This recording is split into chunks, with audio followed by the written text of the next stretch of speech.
Jerry. Morning, Arthur. See? Go on, then. Anybody been asking for me? Yeah, young lady over there. What, her? That can't be right. She looks like a 5-year-old. Yeah, that's my Louise. She is a 5-year-old. Well, no offence, Jerry, but I don't want a 5-year-old interviewing me. You're Louise or not. How would she write it all down for a start? Be a right mess with those wax crayons she's got. What are you on about? It's not my Louise that's interviewing you. It's the lady behind her. It's at the window. I should flippin' well hope so. It's quite ridiculous. I've heard of pushy parents, Jerry, but this just about backs it. I'll bring your tea over. Oh, I'd have one of those buns as well. Good morning. Oh, is it afternoon now? Oh, I'm sorry, I'm saving that seat for someone. Oh, is there two of you? Pardon? Is there two of you? I don't know what you mean. Blimey, I'd have been better off with a 5-year-old. Let me put it another way. Is there two of you?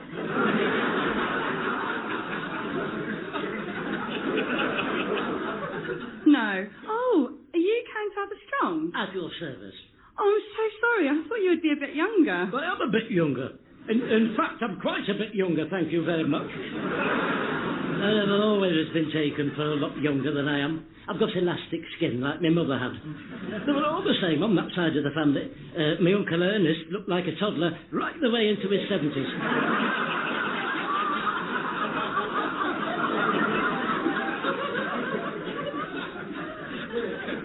Are you getting all this down? Because I don't want to have to go over it all again. Would you mind if I use my little recorder? What, you mean like a flute? A tape recorder. Oh, I was going to say, I can't stand people blowing those things. I had to take one off a schoolchild at the bus stop the other day. Everything sounds the same on them. Very discordant. No, I just want to record the interview. Be my guest. Now, you've got your first volume of your diaries just about to come out. Can you tell me a little bit about the book? Yes, well, it retails at £7.99p.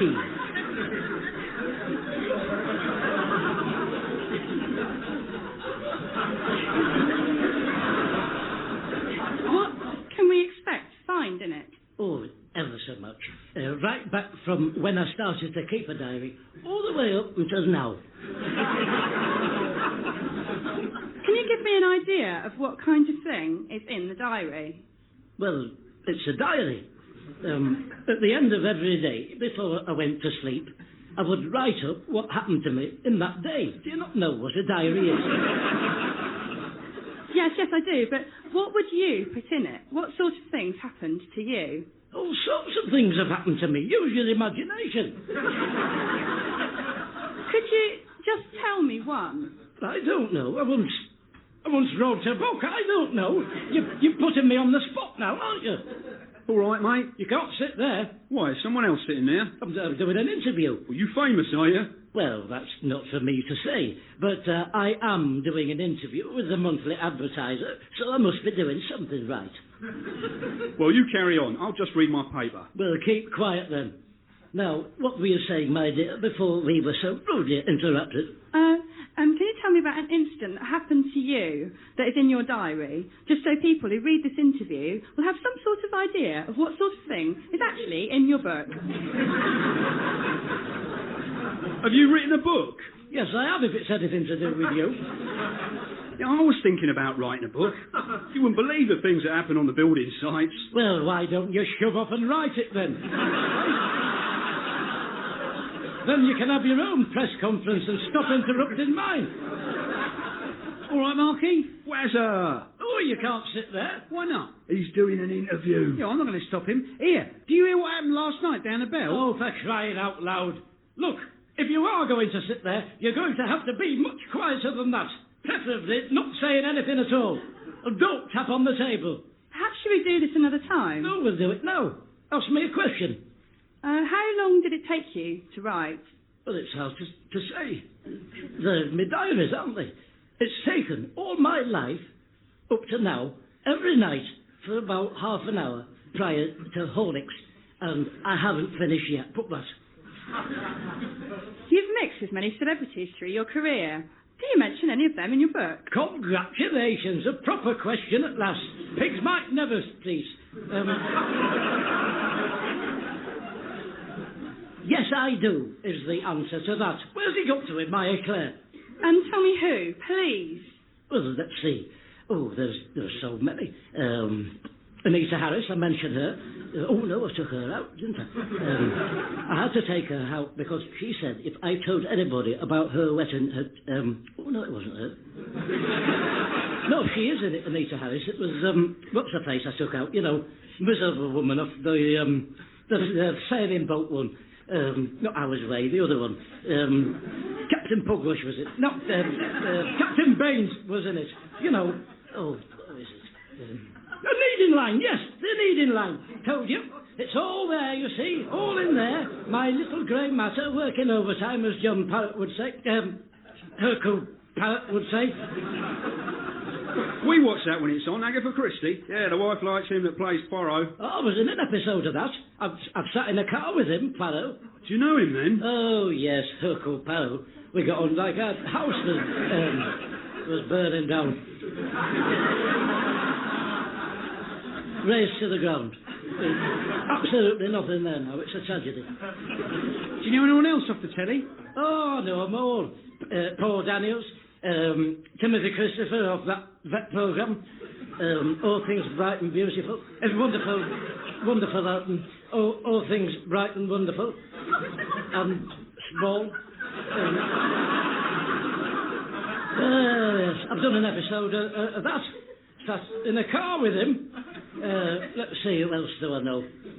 Lance Percival, I know him from the Carry-Ons. And, of course, dear old Edward Woodward. Slap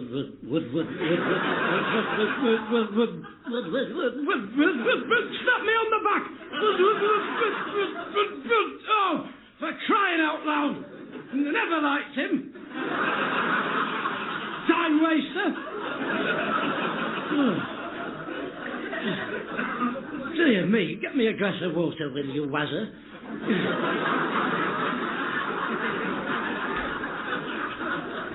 Oh, you're not going, are you? I think I've got all I need. Oh, well, if you're sure, because there's plenty more of that where that came from. Plenty more. I've a wealth of that sort of thing. I'm known for it, I am. Yes, I've always given a good interview. It'll look very good in print, what I've just said, because I know the ropes. Been there, seen that, done it, bought the ropes. Got the trousers and everything. Lovely to meet you. Thanks very much. It's been a pleasure, my darling. I'll no doubt be seeing you with the photographer, my book signing of mine. Yes. Oh, there was a bit of confusion over the address of the shop, though. The address I've been given is Wilf Taylor's Master Butchers. That's right, Wilf Taylor's Quality Meats on Whitfield Street. You're having a book launch in a butcher's shop? Well, Waterford's bookshop wanted a fortune. Nearly 3 figures. I told them, you can stick it, I said. Wilf's doing it for me for next to nothing. Well, it is nothing. Mind you, I did say I'd give him a book, so I suppose he's doing it for £7.99, isn't he? Unless I can give him one of those water damage ones out of the shed. I'll have a sort through them. Hey, I'll tell you what, when you think of the meat I've had off him over the years, I've probably paid for my book signing 10 times over in just the offal I've had. That's not even thinking about chops or belly pork, etc. He ought to be paying me the tight so-and-so and so. I never thought of that. OK, so I'll see you there then. Don't be late.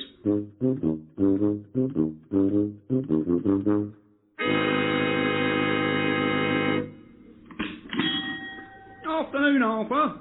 Wilf, haven't you set the table up yet? Just about to. Well, you ought to get a move on.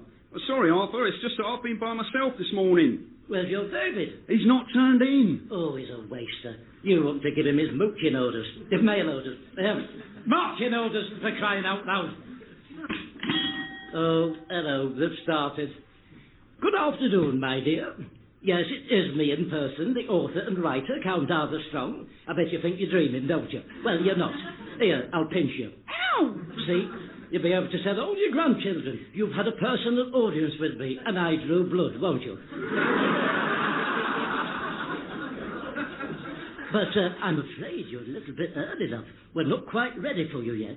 Can you form a queue outside? Hey, what do you Informer Q. I've come in for some sausages. Oh, for goodness sake. Well, hurry up.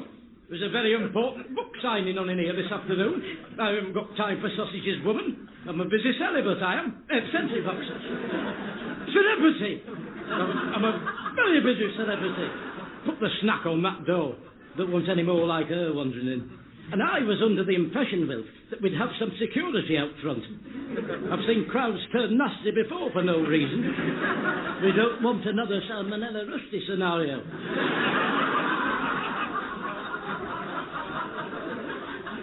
Give me a hand with this tablecloth. No, I shouldn't be having to do this, Wilf. I'm furious with you, David, quite furious. You can tell it from me, his godfather is seriously reconsidering his Christmas pound for next year. It's a bit dingy in this corner, isn't it? Have you not got any more lights than this? What's that buzzing noise? It's the cold store. I'm not going to compete with that all afternoon. You'll have to turn that off. But I keep all the meat in there. I'm only saying to turn it off for the duration of my book signing. Bit of warm meat never hurt anybody. Ask the French.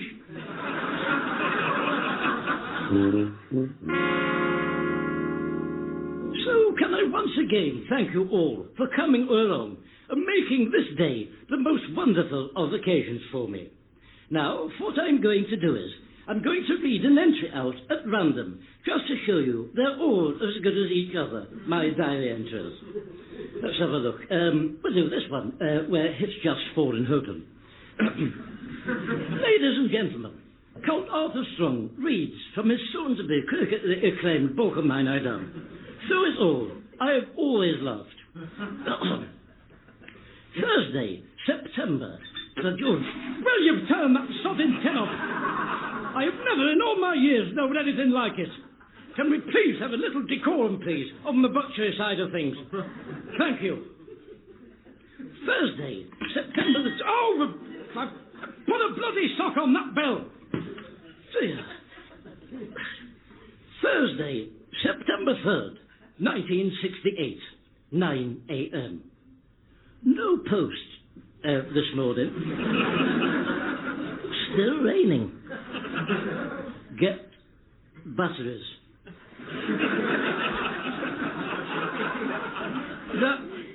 That's all I've got down for that one. That's just a short one, is that? Some of them are short, some of them are long. They're all different with me. No 2 days the same as me. No 2 days the same. Oh, I suppose I'd better do another one, hadn't I? Let's have a look. I'll pick this one. I'm not doing one at random again. Let's have that. Wednesday, January the 7th, 1962. Great news. England have just won the World Cup at football with goals by Nobby Stiles and Alf Ramsey, which is marvellous news. Because there are so many people out on the street celebrating, I'm almost late to arrive at the Adelphi Theatre for my show tonight. When I do get to my dressing room, my understudy, a spotty youth called Albert Finney, whose name escapes me, is already in his underpants with one leg in my show trousers.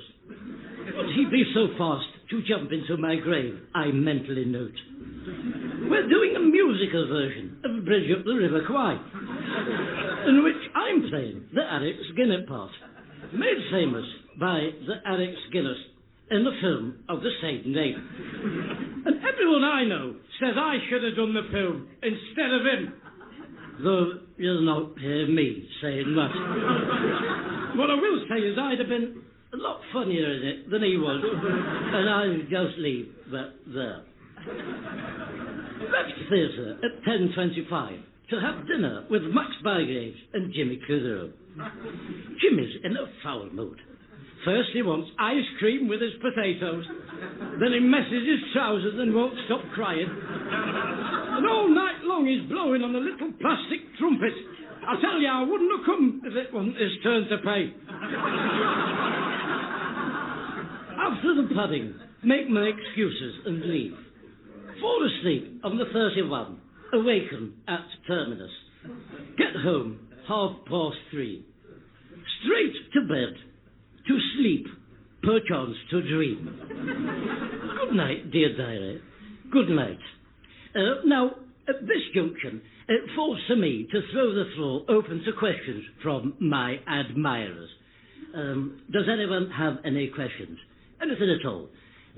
Yes, madam. Yes, you with your hand up. Yes, you. No, not you. You. You. You with your hand up. You. You with your hand up. You're the only sodding person in the shop with your hand up. Look around you. No one else has got their hand up, have they? That should be a massive clue to you. Me? Oh, bloody Ray, put the flag up. Well, I just wanted to know, how much is your mincemeat? Oh, God give me strength. Look, I've told you at the beginning it's nothing to do with me, the meat side of things. At the risk of repeating myself. It's nothing to do with me, the meat side of things. So I take it there aren't any more questions then. Right, fine. Now, if you'll all form an orderly queue and have your £7.99p ready, I'll be only too delighted to personally sign your book with my signature I've been practising for you. If you've got a pen. Hello?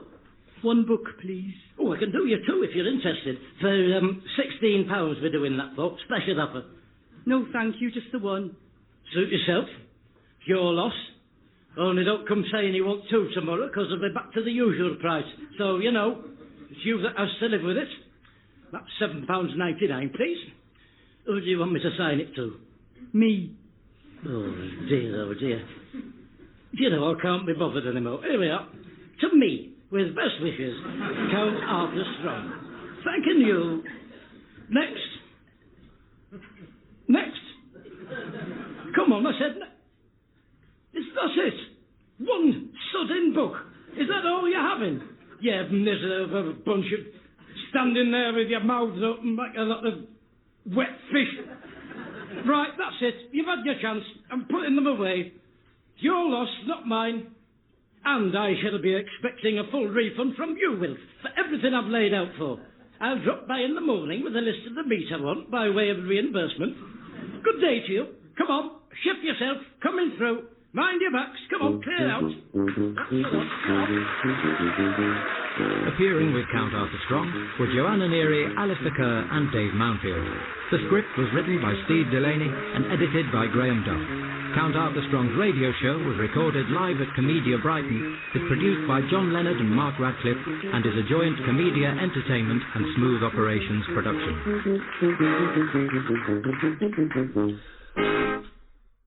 And now on Radio 4, another return of the legendary Count Arthur Strong. Throughout his long and distinguished show business career, spanning 4 decades and 10, Count Arthur has entertained audiences as varied as prime ministers at their house. A doyen of light entertainment, he is now often sought out as an after-dinner speaker and raconteur, regaling audiences with tales of stars like Anita Harris. Join him now for this week's instalment of Count Arthur Strong's Radio Show.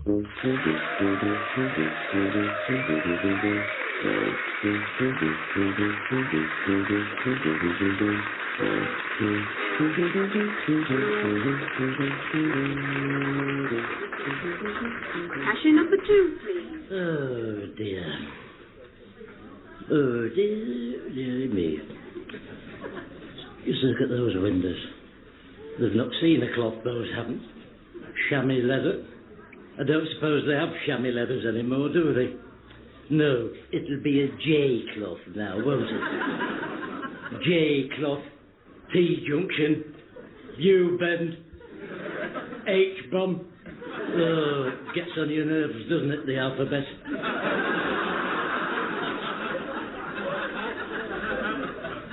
Letters. They might be all right for spelling. You try adding up with them. So, the needle pulling thread. Oh, that was a good film, that. The Germans chasing those singing children all over Australia.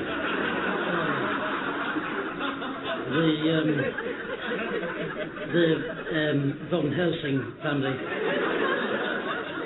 Julie Andrews made them clothes out of the curtains. I don't know why she would do that. They're a well-to-do family. And anyway, it would be a foolish economy because she'd have to replace the curtains because of the blackouts. Hey? It's not cheap, curtaining. There was another singing nun, wasn't there? She had electrical guitar. Oh, right racket she made. You could hardly hear yourself think when she was on. Sister something she called herself. Sister Sledge. Sister Sledge. That's right. Sister Sledge, the singing nun. She was on Wogan, Julie Andrews. Oh, it was dreadful. Anyway, I thought nuns weren't supposed to talk. So, I don't know how that worked on Wogan. Must have got special dispensation from the primate. Pope John Paul George, and who was the other one? Ringo! Ah, yes! Little Ringo. Cashier number 7, please. Oh, dear, the female dear, raise drops of golden syrup. Me, my name. Cashier number 7, please. Mate, it's you.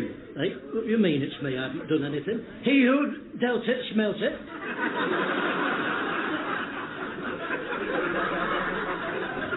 It's your turn. You're next. You right? Do you know where you are? Of course I know where I am. All right, where am I? Post office. Cashier number 7, please. Correct, the post office. I have to go now. They're expecting me. Goodbye. Good morning. What can I do for you? You can reorganise your queuing procedure for a start. Booth number 4, please. Booth number 1, please. Booth number 3, please. It's like the Battle of Britain out there. No one's a clue what to do. It's all for one and one for everyone, all for themselves.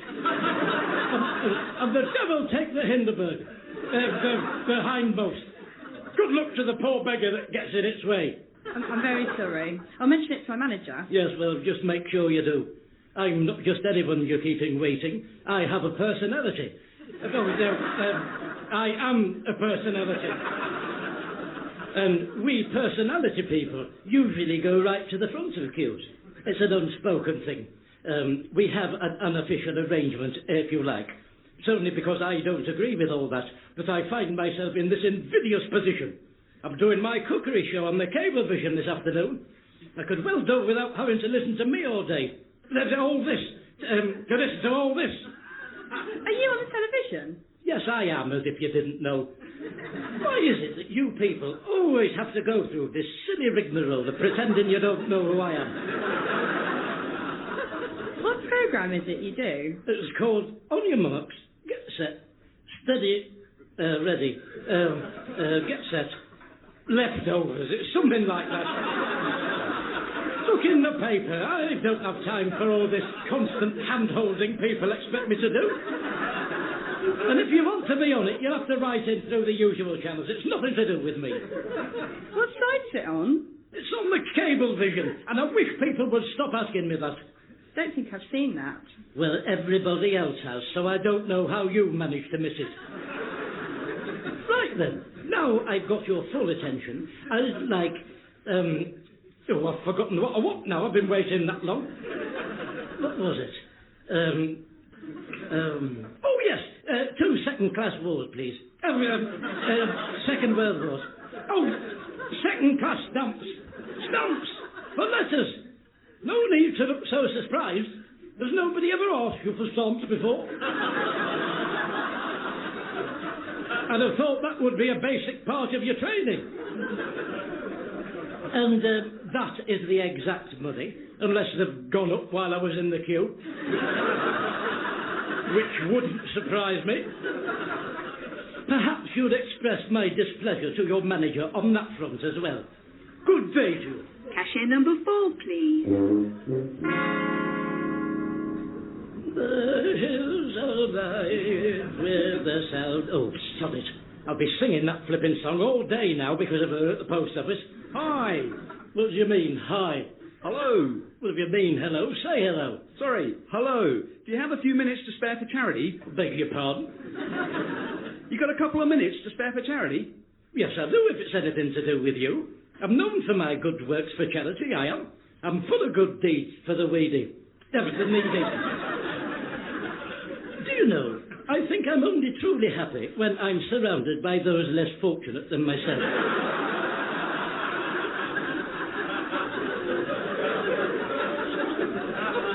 But I'm not one of those people that goes round blowing my own trumpet up myself about it. I tend to leave that to the musicians. Yeah, okay, that's great. So perhaps I could tell you a little bit about what it is I'm doing and why... Oh, it's not long since I was topping the bill at a benefit evening for my favourite charity of mine, which incidentally I'm a figurehead for. Oh, what is it? Don't tell me. Stop something. Dolphins, stop the dolphins. No, not stop the dolphins. Orphans, stop the orphans. No, you can't stop orphans, can you? You know, the one with the caliper on her leg. Dr. Barnum's houses or something. For goodness sake, I shouldn't have to stand here listing every charity for you. I'm a busy man. I'm only trying to do a good turn and help those better off than me. And worse off than me. I am one of the better off than me ones. You only have to look at me to know that about me. Right, okay, great. That's really good. Now, what I'm going... Oh, yes, I've raised a fortune for charity, I have. In fact, you know, a lot of them have nicknamed me Jack the Ripper because of my charity work. Jack the Ripper? Yes, you know, took from the rich to give to the poor. Sheriff or not... Oh, not Jack the Ripper. The other one. Errol Flynn doing him in the films. You know, he had the fight with little Long John Silver. Robin Hood, that's right. Robbed from the rich, gave to the poor. My goodness me. What's the education system like these days? You don't know about Jack the Ripper. They're robbing the Ripper. Hood! Jack the Hood! Oh, whatever his sodded name is. Anyway, all I'm saying is, and I think I speak for myself, when I say to you that if one of mine was an orphan, it would give me great comfort to know that I and people like me were out there doing their bit for it. And people like it. So, shall I put you down for a tenner then? What? No. I'm the one that's collecting for charity. Oh, there you are, you see. Another one that won't put its money where the mouths are. Streets are full of you lot. Listen, I did my national service for people like you, so don't come whinging to me about everything. Some people sleep in cardboard boxes, you know, while you're loading around in your blue tabard. Hey, who do you think you are, King Charles II? Hey? Well, let me tell you something about King Charles the Spaniel. They had their heads chopped off. Henry VIII, the Wars of the Roses, who stuck them on the spikes of the Tower of London. Oh, yes, there was no Rolf Harris rescuing your pets in those days. You want to have a long, hard think about that before you accost the next passerby. Good day to you.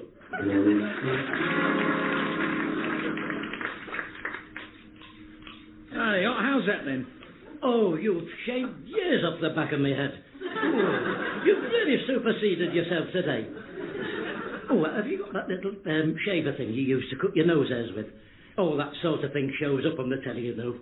Oh, yes, the camera can be a cruel mistress, Jimmy. Look like when you do the radio. Oh, you could do the radio in any old state. You ought to see some of them. Half of them look as if they don't even bother washing. I tell you, some of the archers haven't been near a flannel since they started on it. I've met one of them, Walter Gabriel. I sat in a car with him. He's dead now. Do my ears need a quick trim as well? I can't see him from here. Well, of course I can't. I mean, if I could, I would be a freak, wouldn't I? The man who can see in his own ear holes. I'd have to be a contortionist. Mind you, Jimmy, I might make a bob or two out of it. You know, when I used to do my Memory Man act I used to do in the variety days, there was a contortionist then doing the circuit. Bendy Bob. Oh, yes. Not that he could see in his own ears. His act was, he used to squash himself into a suitcase. And do you know, after the show, he'd get someone to take him on the train as luggage. Oh, yeah. He saved himself a fortune, in fact. Well, he was doing all right until the great train robbery. Never heard of again. It's like what happened to my dear old dead pal of mine, Wee Willie Bugle and his hoop of flames at the Bradford Alhambra. God rest his soul. I remember his last words. Put me out. I'm a living fire. Still he went as he would have wanted, up like a bazooka. They say there's still some bits of him on the ceiling at the Alhambra. They haven't the heart to wipe him off. A long enough ladder. Did I tell you I'm doing my cookery programme on the Cablevision today? Now, how do you get the Cablevision then? Well, have you got a television? No, of course I've got a television. Switch your television on, and it's somewhere on there, I believe. Use your dials. I don't know. What do you think I am? The talking clock? What time is it on then? Well, it's on when we do it. They release it out to people alive. I've more to do with the artistic side of things, Jimmy. I can't really allow myself to get bogged down with all the minutiae of it all. I'm the cook stroke presenter, not the bottle washer stroke dog's body. I have people to do that for me. There you are. All done. 5 minutes, please. Right. Then I shall do my warm-up. Thank you very much. My vocal warm-up. My vocal warm-up. Many mighty men making much money on the moon chain. Red leather, lorry yellow. Red rudder, lorry yellow. Red ladder, lorry, hello! I rattled my bottles in, well, many mighty men making much money.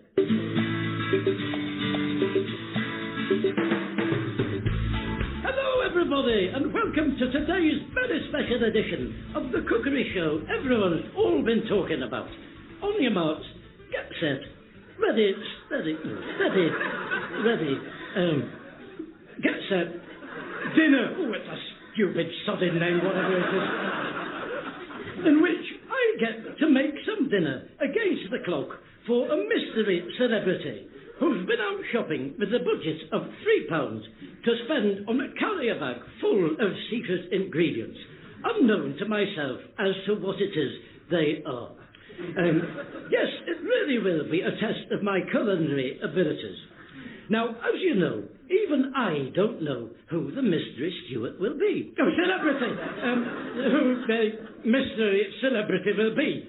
And I can't wait to find out who he is. Or who she is. It might be a woman, we don't know that yet, do we? I haven't said his name yet. It might be Anissa Harris, for all you know. Anyway, I can't wait to meet them both, whoever he is.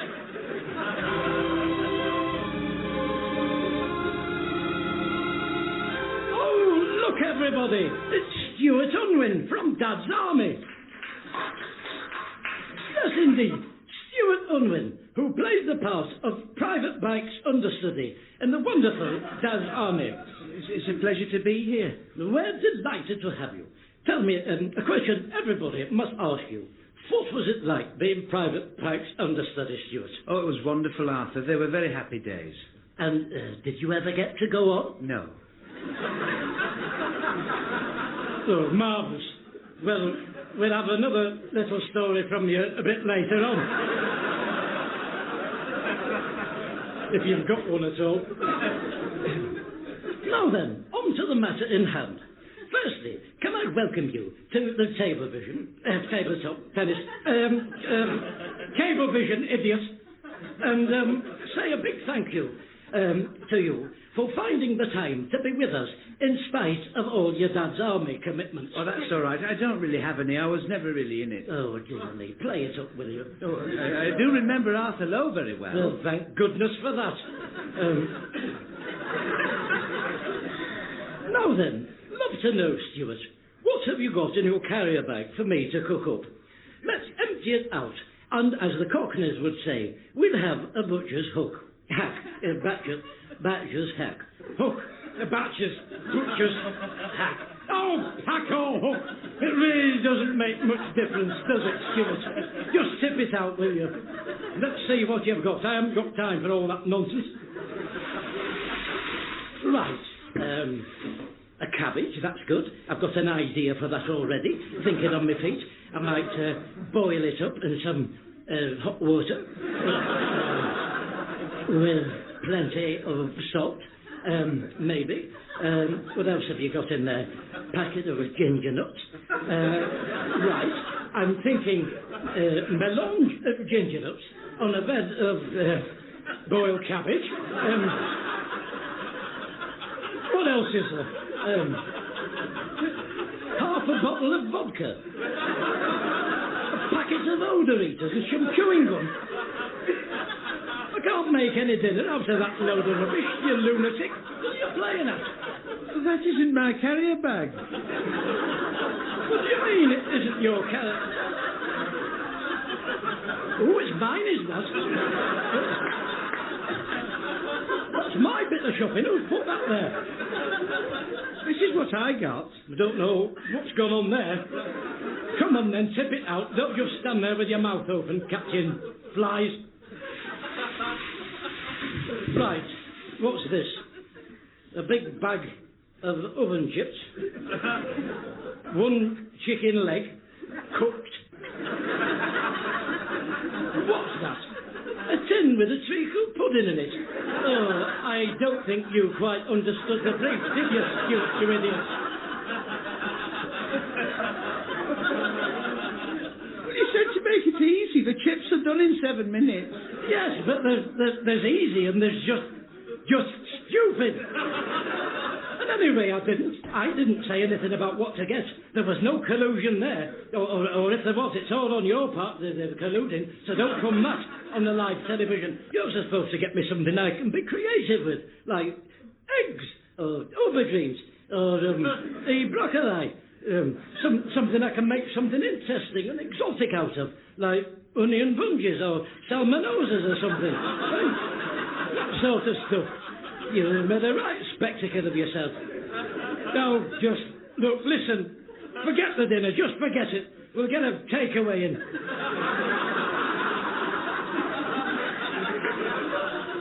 Shall I do my funny story? Not yet, just keep quiet.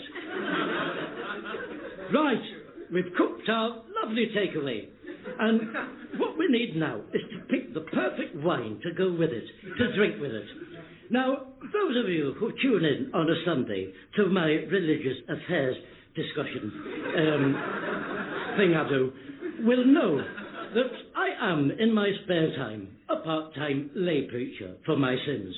And through all that, a position I hold, which I'm very proud and privileged to do so, is that of honorary chief communal wine taster for the East Anglia Church of a Lady, something like that. And what I'd like to demonstrate to you is just how sophisticated my palate, or as I sometimes call it, at wine tastings we have at the church, for a joke, my Pontius palate. He's the one that fiddles about Rome burnt in your Bibles. Just how sophisticated my Pontius palate has become.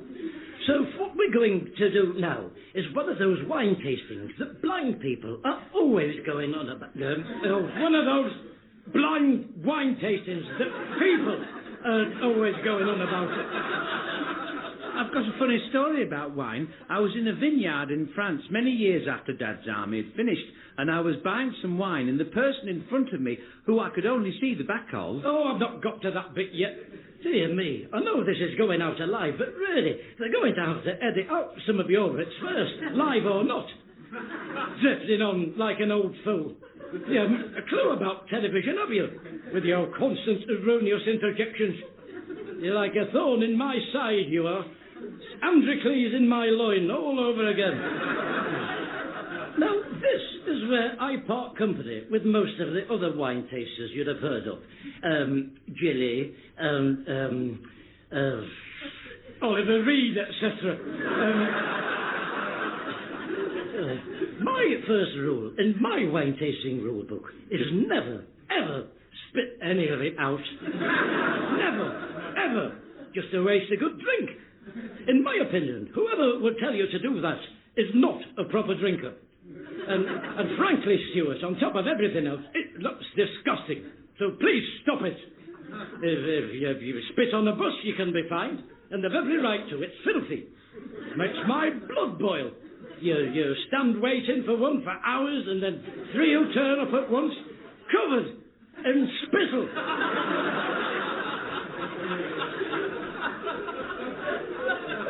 Right then, let's have a little sip of wine number A.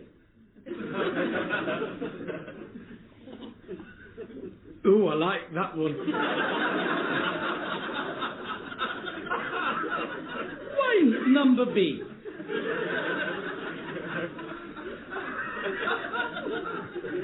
Ooh, that's nice as well. Wine number C. Oh, now, well, this is interesting, this. Because the third one tastes a bit like the first one. And the second one. But with a third taste to it as well.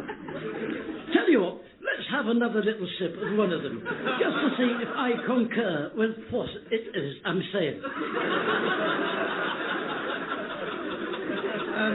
I was once in a vineyard in France, and when I was in the shop, the person in front of me, I thought I recognised the sound of his voice. Excuse me, thank you.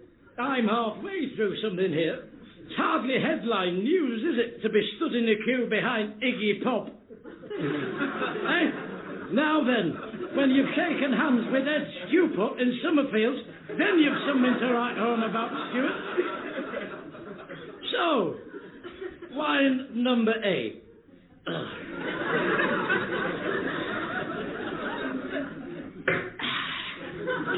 Ooh, definitely. Oh, it is a good drop of splosh, is that? Just so much more easier on the back of the ponchus. Let's have another sip of something. It's just so very important to me that we have just the right communion wine for our last supper slap-up takeaway. We'll be sending out for in a minute.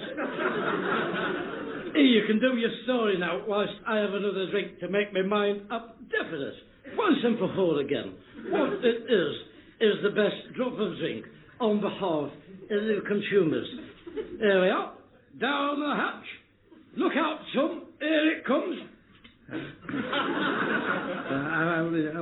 I was in the vineyard in France, and, well, I was in the shop at the end, and I thought I recognised the voice of the man in front. Auntie Mary had a canary up the leg of a draws. Come on.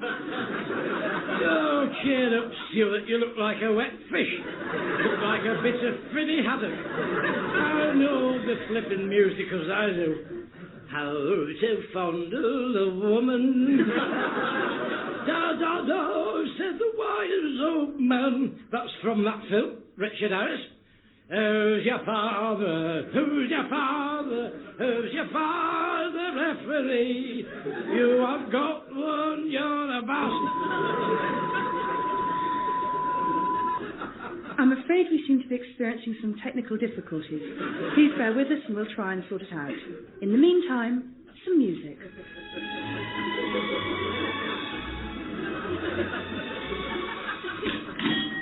Oh, here he is. How did the show go then yesterday? I don't think I'll be doing another one, Wilf. Not one of them's a clue what's going on. That dozy idiot, Stuart Unwin. He only came in with chicken and chips already cooked.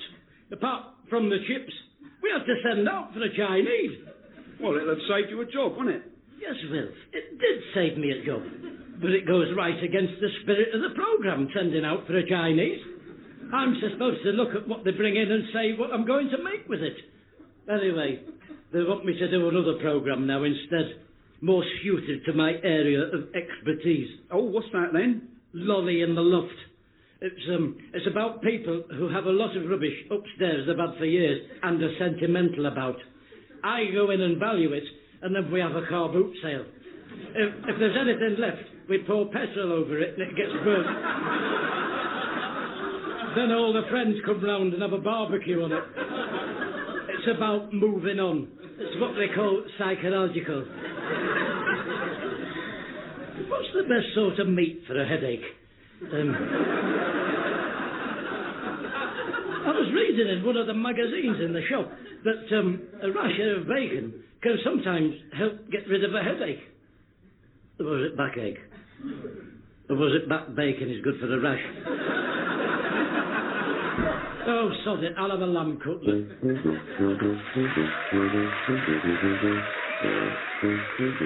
Appearing with Count Arthur Strong were Joanna Neary, Alistair Kerr and Dave Mountfield. The script was written by Steve Delaney and edited by Graham Duff.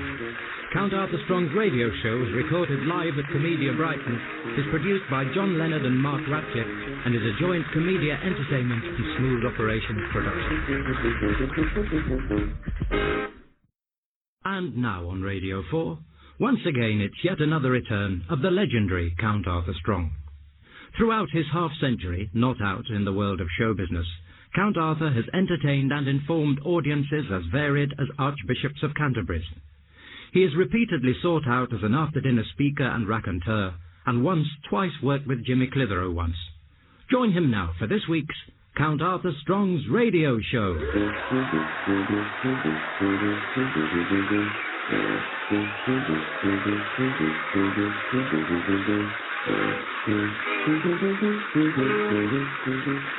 Is that it, then, love?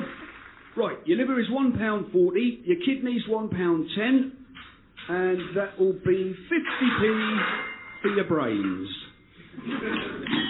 No, morning, Arthur. There's a fly on one of your pork chops. That's not a very good advert, is it, Will? Here, I'll spot it with my monthly advertiser. Aha! Got it, little devil.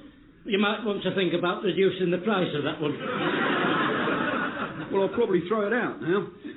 You're out and about early this morning, Arthur. Oh, I've got a lot on, Will. I'm doing that radio play I was telling you about today for the BBC.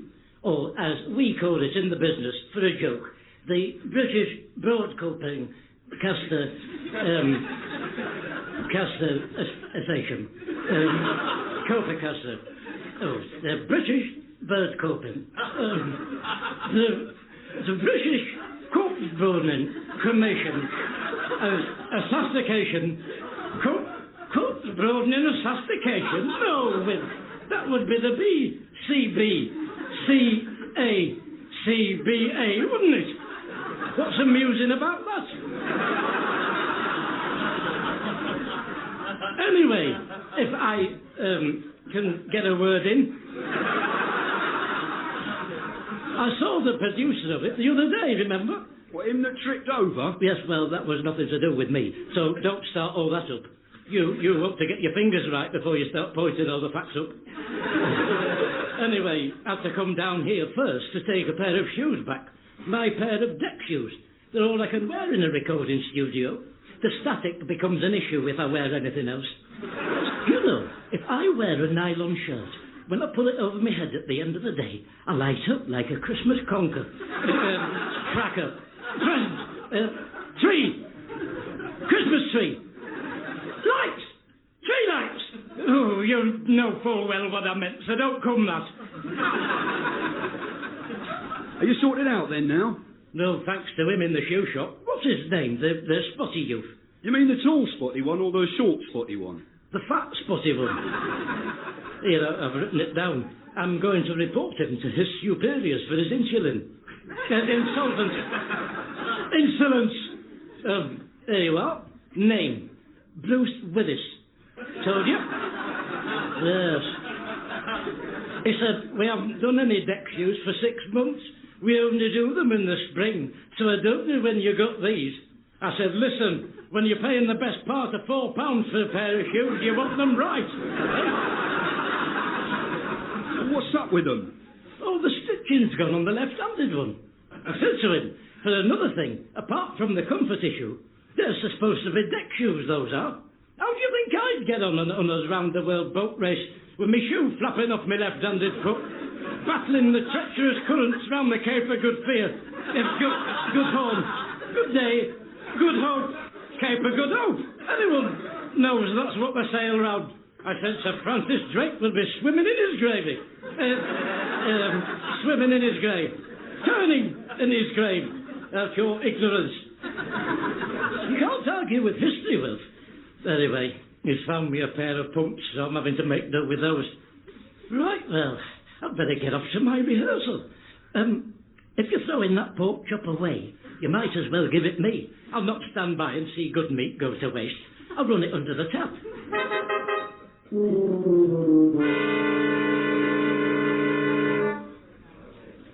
Oh, do you know, it was the once-in-a-lifetime role I always dreamed of.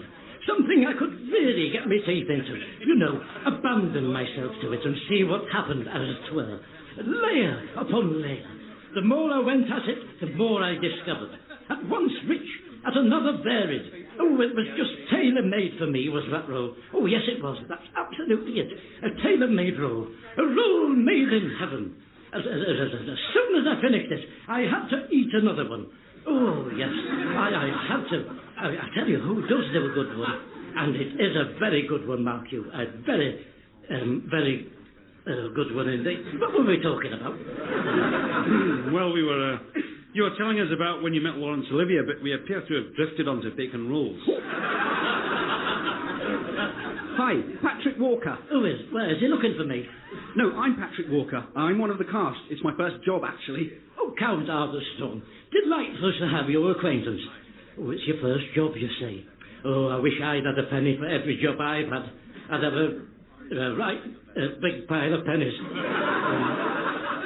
With every job I've had. I'd have to bag 'em up.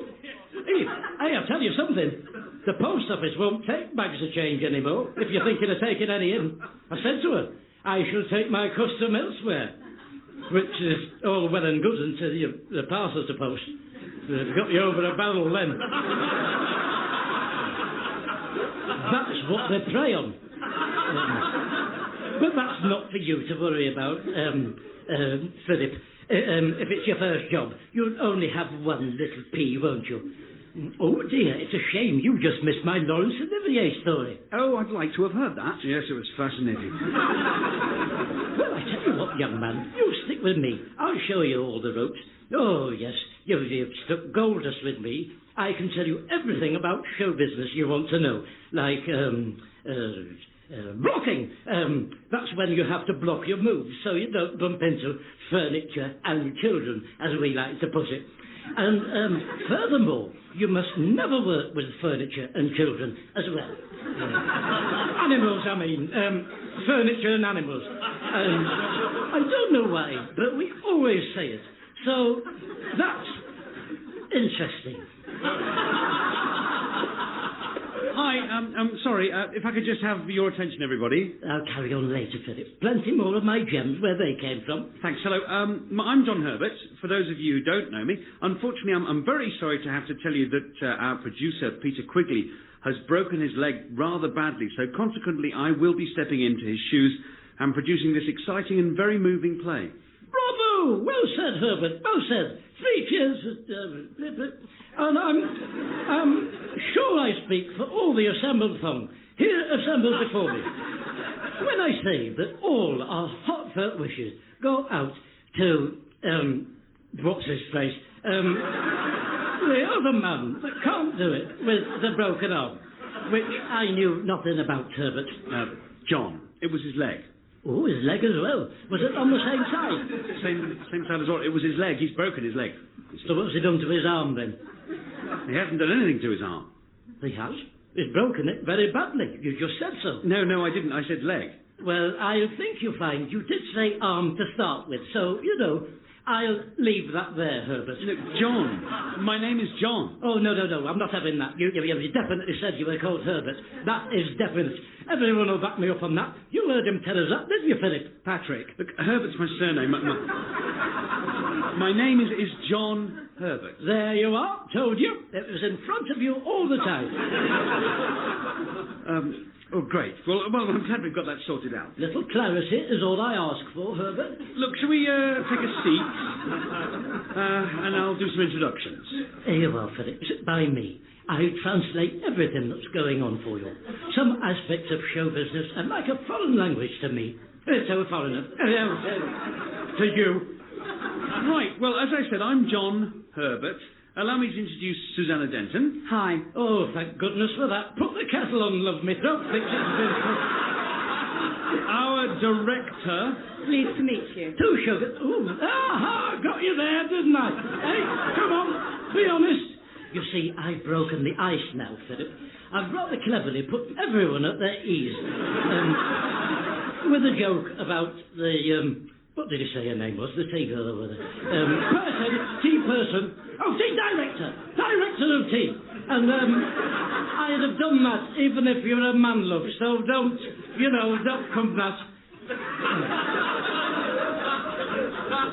Seriously, though, Bert. Who is doing the tea? There is a genuine point to be made there, through all the mirth. There's a vending machine, I believe. You can help yourself. Now, can I just quickly say a few words before we dive into tea? Oh, of course. All ears. Shush up, everybody. Come on. Shush up and listen to Bert. Look, I'd just like to say that I, John, am very much looking forward to working with you all. Susanna. Hi. Hello, everybody. Great to see you all. I don't really have anything to say at this point. I'd just like to get on and start the read-through, if that's okay. Did you want to say something? Well, Herbert did infer that we might be having a hot drink after his few quick words. Jaffa cakes may also have been implied. I know they're my biscuit of choice. Well, I would like to get on. Oh, I'm only thinking of everyone else except me. An army marches on its stomach, doesn't it? Keep the troops happy. White cliffs are over. Deutschland über alle carpets. That sort of thing. Well... Trench foot, that's another one. You can't march with trench foot. Not even through a trench, funnily enough. So they've got that wrong. You'd have to hop. Well, if everyone's very quick, and please, can we have our drinks as we're reading through? We are a bit short of time. Come with me, Philip. I'm not having a cup of tea out of the vending machine. So the sweeping's up. You don't know what's in it? There was a programme on telly last night about a waiter spitting on a pizza. They showed it in slow motion. It had salami on it, which always repeats on me. That's why it's stuck in my throat. Tea. Oh, head. They put him on a written warning. Well, I've got my own tea bags, thank you very much. I'll get some hot water from the canteen. Come on.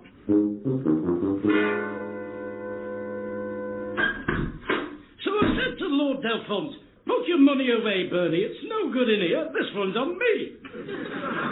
Well, thank you for joining us. Oh, you're not waiting for us, I hope. What page have you got to? We haven't actually started yet. Oh, well, I'm needing to rush in the lavatory now. I'll be regretting that in half an hour, Sandra. But that's just me all over, is that? I don't want to let anyone down. Just let me get settled and I'll be with you. Right, put my drink down there. Now, would you like me to read the stage directions for you? Would that be a help? No, I will, thank you. Now, although the play was written in the 1920s, I want to bring it... Hold on, just get my pen out. Where's it gone? It's in here somewhere. It does sometimes do that, slip inside the lining. Oh, hey, I've been meaning to have that invisibly mended, but I'm having trouble finding the invisible tailor to do it, because I can't see him. Oh, dear. Only joking, everyone. I know there's no such thing. How would you know he was in his shop for a start? Oh, come on, you sodding pen. Where are you? Oh, here we are. Got it. Oh, no. What's that? It's a float. A little bob float. Oh, how long that's been in there? I've not been fishing for years. I know the last time I went fishing, I remember it very well. I was fishing a stretch of the River Don and I lost my watch. Casting in. It flew off my wrist. I was ledgering. A fascinating story. I look forward to when I have the time to figure out its relevance to the read-through. Now, if I can concentrate... What's doubly galling is, it was an automatic one, so it's probably still going with the current and everything. And that's my watch, is that? Still going to rub it in even more. I can understand how it would be upsetting. Now, if I could just say, what I want you to have in mind as we begin is that this play was written just after the First World War, but its relevance is... Anaconda, it was. No, Anaconda. Honda. Cobra. Secunda. Russian precision. 17 joules. Had 3 little dials on it. Tells you what the time was in New York, Paris, and... Right, OK, everybody. Perhaps we should just focus, please, and have a stagger through. Oh, no, don't tell me. Oh, it's that island where all those fat people live that were in mutiny on the Bounty. The men wear skirts. Halifax? No. Honduras? No, it wasn't that. No. Please, take my pen. Oh, thank you very much, Herbert. Yes, that Anaconda was engraved on the back and everything. To Bill, from Agnes. Don't know who they were. It was on there when I found it. Do you know, I never had it polished off for sentimental reasons. Look, if you don't mind, we really do have an awful lot to do. Hawaii! Told you! Hawaii! The 6 hours ahead! Or is it behind? Oh, this is a nice pen. Must have cost £1 or £2. Yes, it was a gift. Oh, well, you'll find this interesting then, Herbert. I did used to have what they call a space pen. Now then, you can write upside down and underwater with them. The astronauts had them on the moon. It said that on the leaflet that came with it. I don't know what they use them for up there. Maybe postcards, probably. To the wife and kids. I never tried it underwater, so I could not, hand on heart, endorse whether that's true or not. They do, however, work upside down. I did do that with it. I wasn't upside down like an astronaut. I held a breadboard above my head with my left hand, as a result of which I had a crumb of nimble in my eye for a full fortnight. Anyway, I rested a bit of scrap paper on that. I wrote my autograph on it. It's probably worth £1 or £2 now, that breadboard. Please, can we get on? I have a meeting with Kenneth Branner's assistant secretary at 5 o'clock. Oh, you mustn't keep Kenneth Branner waiting. Say hello to him from me, will you? Ask him if he's forgotten that £5 he owes me. Yes, I was just thinking we should get started, because it's not getting any earlier, is it, Sandra? It's not my job to interfere, though. Really? Can someone time this? Right. Simon and Judith are in the living room of their large house in the country. There is a tension, something unspoken between them. Simon looks out. What have you got your hand up for? I want to say something to you, and I didn't want to interrupt you. What is it? Well, if what's between them is unspoken, it'll not make very good radio, will it? But it's just a figure of speech, isn't it? All I know is, if I was looking at the Radio 4 in the Radio Times, and it said they were putting on an unspoken play, it's a very remote possibility whether I'd bother tuning in or not. And I'm in it. So... That's all I wanted to say. Make you aware of that, Sandra. Susanna, we will word whatever we put in the Radio Times very carefully. Happy? Just as well to clarify these things, isn't it? That's all I'm saying, Sandra. World wars have started from little misunderstandings, and look what that's led to. A world war. Right, thank you. Simon and Judith are in the living room of their large house in the country. There's a tension, something unspoken between them. Simon looks out of the window and... Look, what have you got your hand up for again? Well, Sandra, I'm sorry to stop you again so soon, just when you've got going. But according to the clock on the wall, it's almost 1 o'clock. And going by what my schedule says, that's lunchtime. Now, if it were up to me, I'd say, let's carry on. Let's carry on. Let's push on through and get the flipping thing done. Battle of Britain. But unfortunately, It's what the unions have deemed as a necessary meal break. You know, like long-distance drivers, so they don't do a pile-up. In fact, they have to have a little sleep as well, which I'm not advocating we do. I just grab 40 winks as and when I do. It'll be back at 2, everybody, won't it? Well, almost 5 past now. We'll not call out over 5 minutes, will we, Sandra? Come on, Philip. Let me show you what an actor does with his dinner time. Look, it's really crowded. I don't think we're going to get served. Shall we just head back? Have you not got them in yet, for goodness sake? Oh, you better get 2 cases as well in case we don't have time to get another. Come on, Philip, impose yourself. Is anyone sitting there? No. Oh, great. Excuse me, that's someone's seat. You just said there was no one sitting there. There is no one sitting there. He's at the bar. That's him, Philip. What about that one? Well, you'll have to ask at the bar stop if you want a definitive answer. But if you're asking me for my observations, I would tell you that in the time I've been here, I have not witnessed anyone taking advantage of it. So, all things considered, my advice to you would be to sit on it with a fair degree of confidence that in doing so, you will not be... Oh, forget it, mate. Stand at the bar, only call in for a quick pint. Enjoy your seat. Suit yourself. Hello, here he is. The wanderer returns. Don't you think we should be thinking about getting back? It's not 2 o'clock yet, is it? It's 5:02. Oh, you've got a lot to learn about radio. Oh, look, they've got a karaoke machine.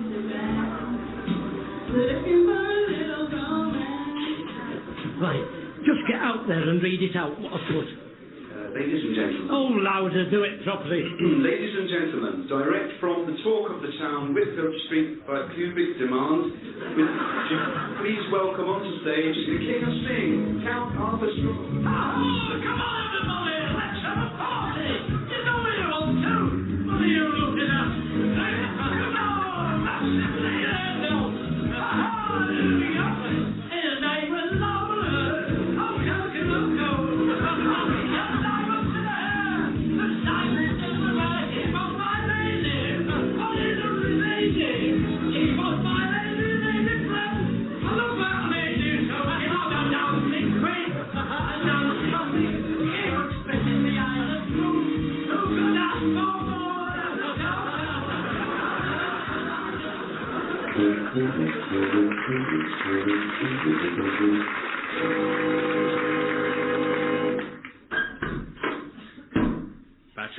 Patrick, are you all right? Yeah, good. Yourself? I don't really drink, you know. That is the thing, you see. Yeah. It's my first job. Has anybody seen Philip? Oh, that's where you are. For goodness sake. I wondered where you were. He said he was going to be sick and rushed out of the pub. The canteen, restaurant, compliments to the chef. Lovely menu. Have you eaten there, Herbert? Has anybody eaten there? Oh, it's smashing. The mixed grill is to die for. Oh, look at the state of you. Sorry. It's not me you've let down. It's yourself and all the people in this room. As his mentor, Sandra, could I, on Philip's behalf, profoundly apologise for the state of him? They just can't hold their drink, the young ones. Food! They can't hold their food, can they? Oh, don't get me going and not being able to hold your food. Look, now you're back. Please, can we get on? We're really terribly behind. This is being recorded this evening. You do know that. You see, we're behind now because of you, Philip. Terribly behind. Have you any idea of the pressure that puts Sandra under? Oh, I'll scream in a minute. Please don't call me Sandra again. What would you like me to call you? Susanna. Please call me Susanna. Will that just not complicate things at this stage? No!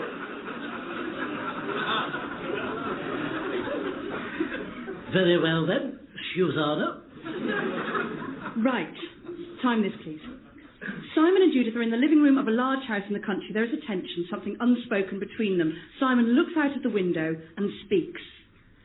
Do you know you can see for miles from?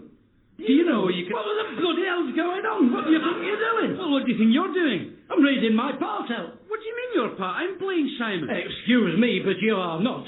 I've been engaged to undertake the role of Simon. Well, that's ludicrous. For one thing, he's only supposed to be 19. I've got news for you, nitwit. It's radio, is this? What they don't see, they don't know. For the kick-off, they've had 10 different Jack Woolies in the Archers since it started. And they've currently got 2 different Linda Snells as well, who do alternative scenes. And there's been at least 3 different Sue Lawleys in Desert Island Disc, to my knowledge. 2 woman ones and a man one, so everyone's capable. That shut you up, hasn't it, clever Dick? Go on, come back at me now with a clever retort, eh? Look, and believe me, I'm not being funny about this, but are you sure Peter Quigley cast you as Simon? You see, as Sebastian said... Oh, Sebastian! As Sebastian said, and I have to agree with him, I think you are just a little bit too old for the part. When I saw you, I thought you must be playing the milkman. Oh, no, I'm the milkman. Playing the milkman? Me? Playing the milkman? Do I look like a southern milkman? Yes. Yes, I do, see so.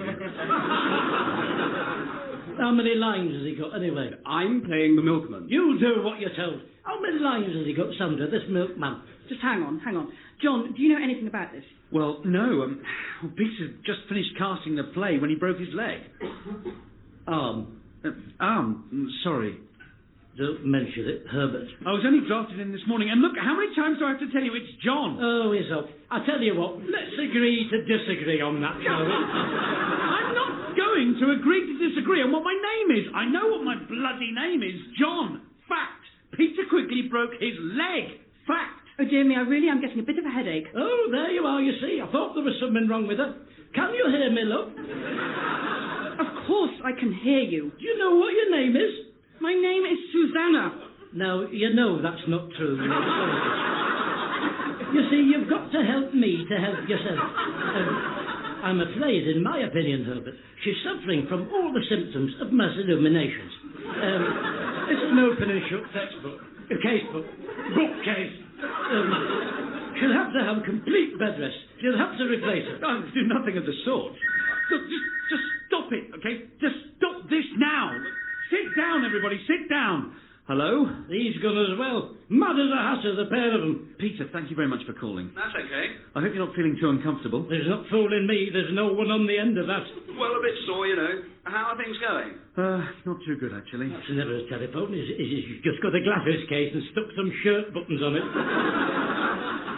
You seem to have cast 2 people in the role of Simon. No, I haven't. Well, we've got 2 people here, and they're both under the impression that they're playing the part. I cast Sebastian Fielding. What about Count Arthur Strong? Him? I wouldn't cast him in anything. He's a lunatic. It's because of that bloody idiot I broke my leg. I'm considering legal action. Really? You're considering legal action against him? Legal action? Right, this has gone on for far too far enough.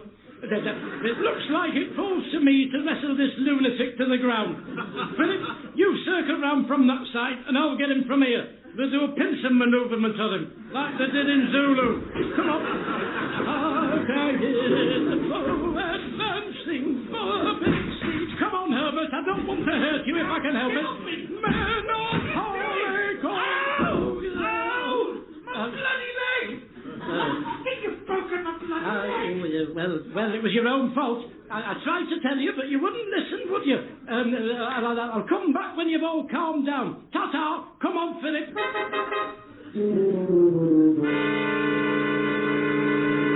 I'll pop in and see Herbert in the hospital tomorrow. Take him a walnut whip or something. Just a silly misunderstanding, wasn't it? Anyway, listen to me going on. How do you think your first day in show business has gone, Philip? I'm seeing 3 of everything, and I can't feel 5 of my feet.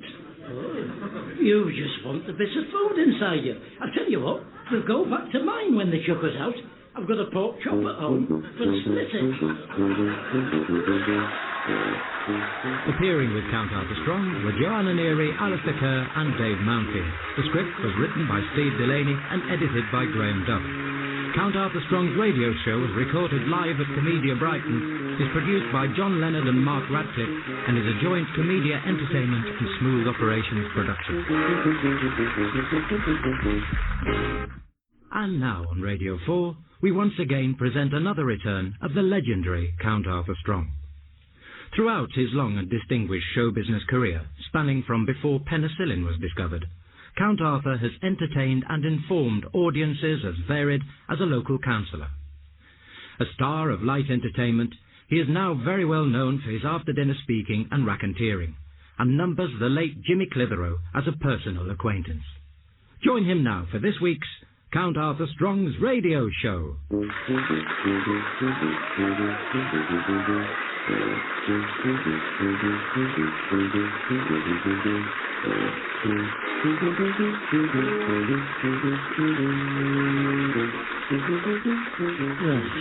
Let's have a look at this manual. What do we want then? Installation. Standby button. Right, well, I'm standing by the button. Press the standby button. Oh, well, they ought to make that a bit clearer. Press the standby button to ensure the VCR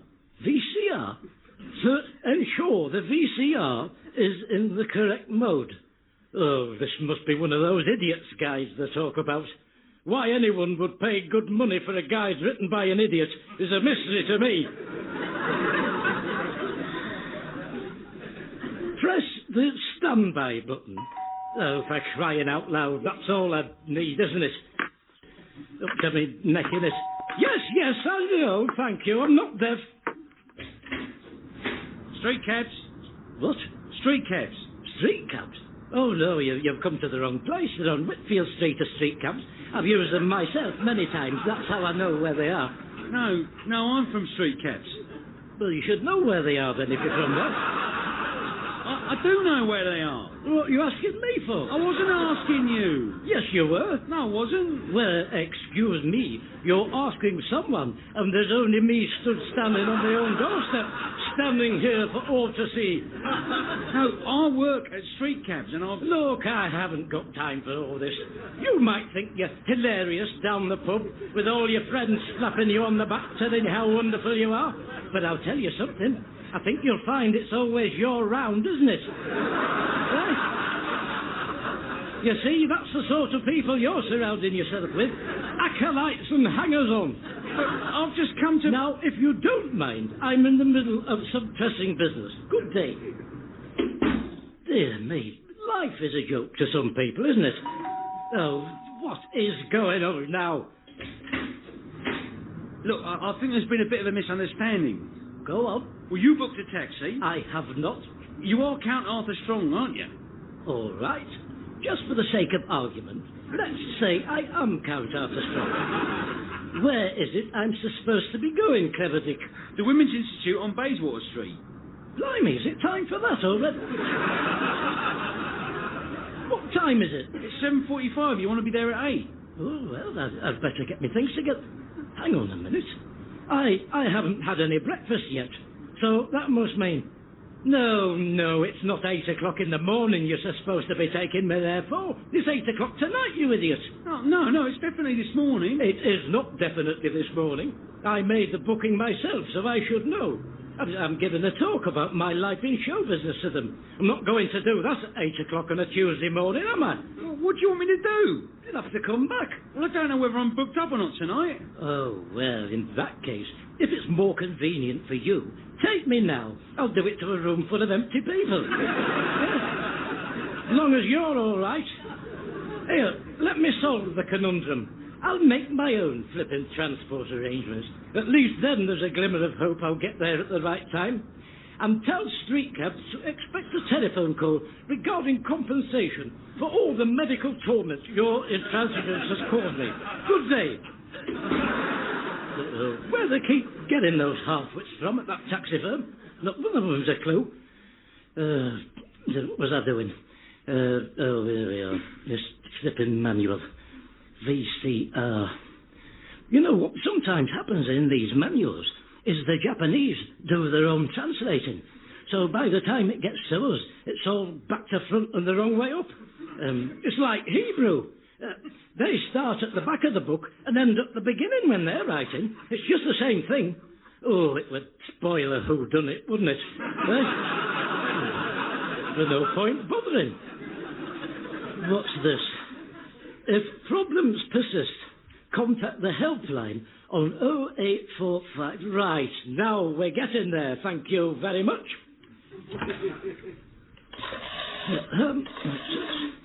Yes, 1, 6, 8. Yep. Oh, it's ringing. Welcome to the Sanko Electronics helpline. Thank you very much. If you have a billing inquiry, press 1. No, it's not a billing inquiry. What I want... If you'd like to be added to our mailing list for any news of Sanko Electronics products, press 2. No, I don't, thank you, at this point. What I want to know... If you'd like to speak to one of our technicians, please stay on the line, and we'll try and deal with you as soon as possible. Oh, for crying out loud, can't you help me?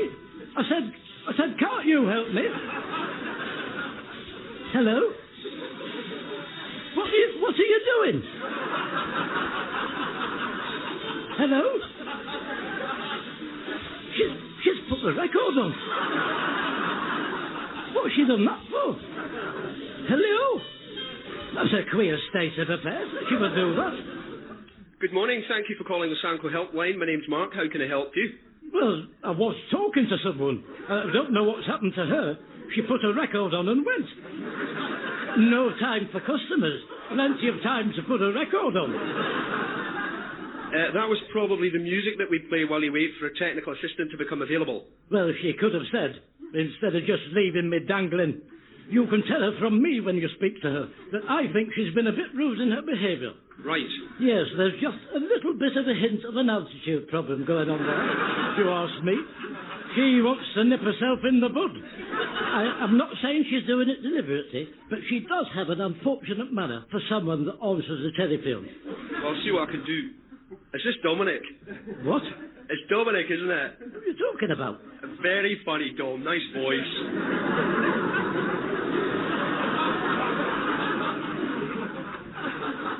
What? Dominic? Who's Dominic? It's Count Arthur Strong here. Oh, really? Yes, really. I've got a query for you regarding some electrical equipment I've recently purchased. Yeah, go on then. Right, listen to this. Press the standby button to ensure the VCR is in the correct mode. If not, please perform the VCR reset procedure. Right. Well, for a kick-off, where's the standby button? Well, it depends what video recorder you've got. Video recorder? Yes, it varies from model to model. Video recorder? Yes, VCR, video cassette recorder. Oh, no, Dominic, you've got that wrong. What do you mean I've got that wrong? Well, it's not a video recorder I've got. It's an electric toaster.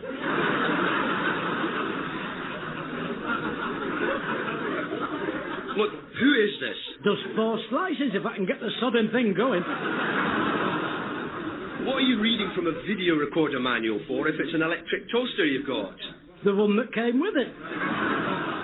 Well, in that case, could I suggest you take it back to the shop you bought it from? Didn't get it from a shop. I got it at a car boot sale. £2.50 they were asking for it. Guess how much I got it for? £2.30. Oh, yes. I've always been a good barter, I have, Dominic.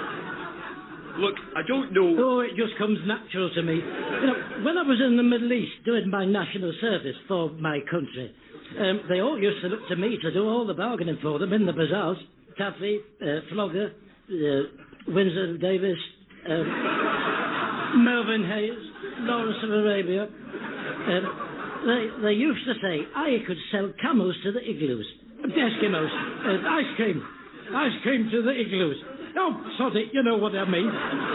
They used to say I could sell ice cream to them.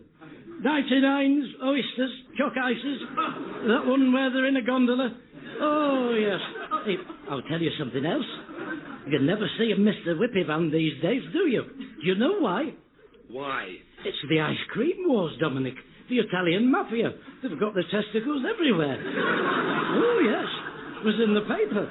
Hey, it's like what happened to Glacier Mints, isn't it? I know who's put you up to this. It's not very funny. It's a shame you haven't got anything better to do. I'm going to put the phone down now. Oh, hang on a minute. Before you go, how do you do the reset procedure? At least you can tell me that. I've not had any breakfast yet this morning. I had to put a slice of nimble in an hour ago and it's still not popped up. Hello? Outrageous. What kind of after-sales service is that? Oh, there were all nods and smiles at the boot sale when they sold it me. I suppose I'd better get down the cafe then. Doesn't look like I'll be getting any toast out of that thing this morning, does it?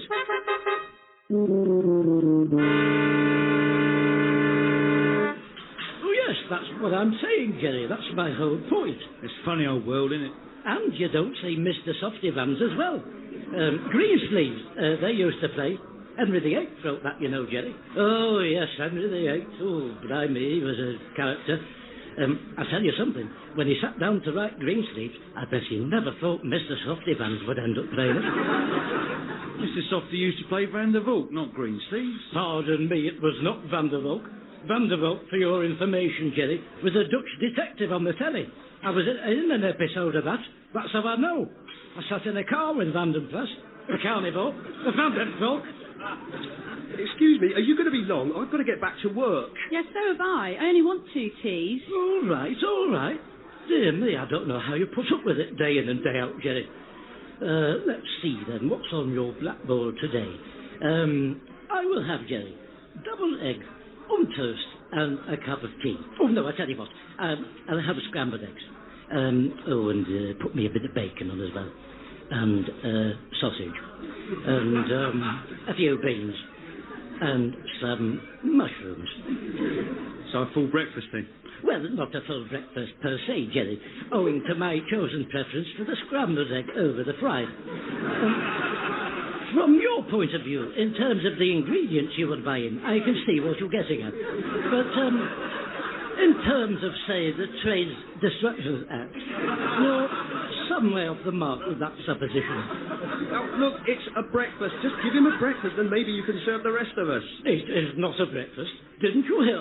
I'm having my eggs scrambled, clever Dick. So you're not quite as clever as you think I am. But you are.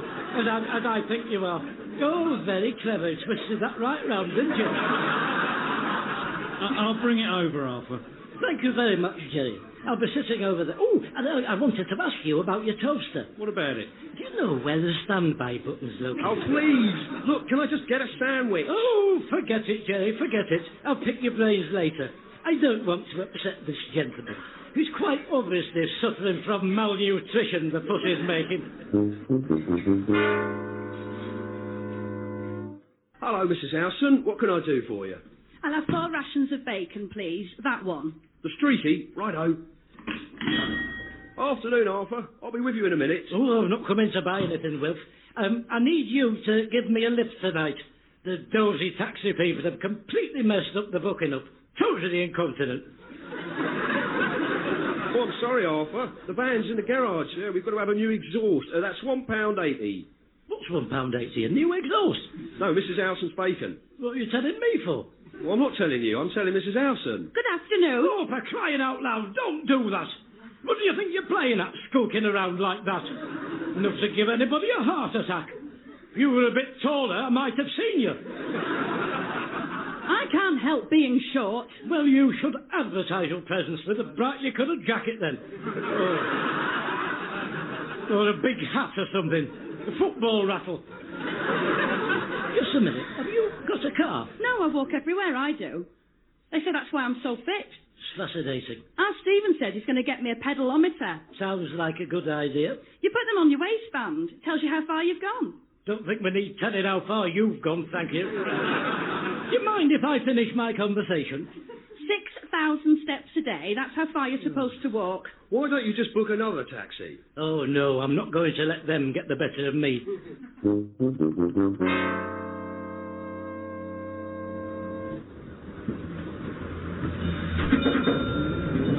First, please.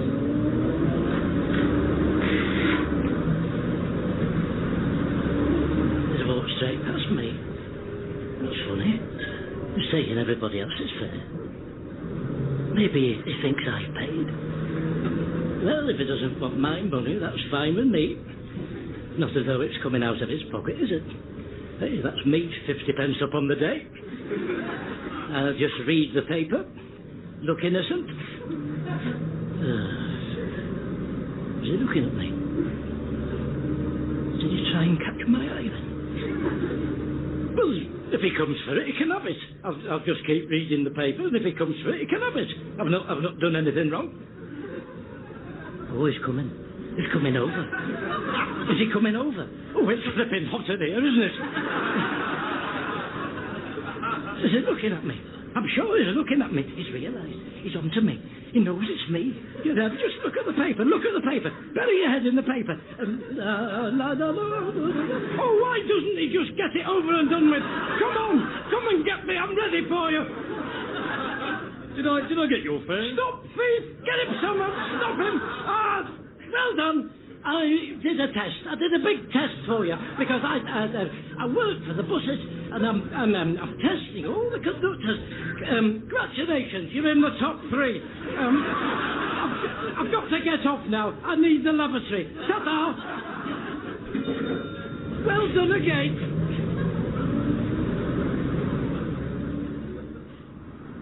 Oh, for crying out loud! Where the bloody sixpence am I? And that's language. Oh, I do need the flipping lavatory as well, just to put the final lice in on the bloody Battenberg. Oh, you! Do you know where Bayswater Street is from here? Are you in a car? Oh, yes. I'm sat in a Daimler Sovereign with leather seats and a walnut trim. Can't you see it? Am I in a car? Dear me, you meet some people. Well, I didn't know. Bayswater Street is, you go up here as far as you can. When you get to the end, go left and... Till you get to the traffic lights, then it's left again, then first, no, second right. Doesn't matter which. Turn left at the traffic lights, and I think it's just on your left. You've got a bit of a walk, though.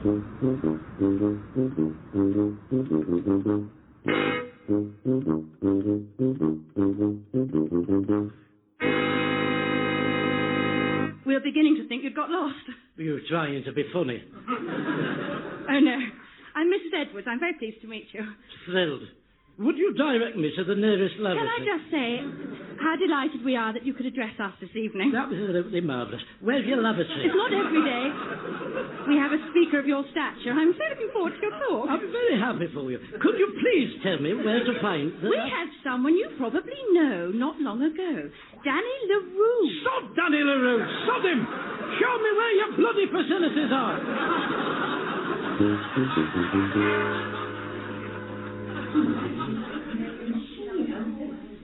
How would you like to be introduced? There, I've written it down on some paper when I was on the lavatory. Oh, thank you. Good evening, everybody. Our speaker for today surely needs no introduction. Throughout his illustrious career at the very top of the showbiz ladder, he's become as familiar to us as a much-loved, treasured extra member of the family. I'm more delighted than I've ever been in my whole life to introduce to you Arthur Strong.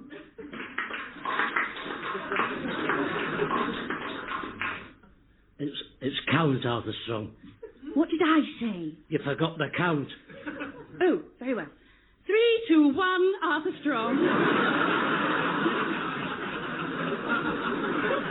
Oh, you dozy old... Ha ha! That's a good joke, isn't it? Oh, we did that on purpose.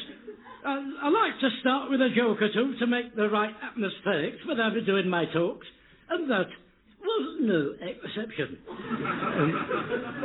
Did you hear about the one where the orange ran out of juice? Oh, it's a funny one, is that? 2 oranges having a race.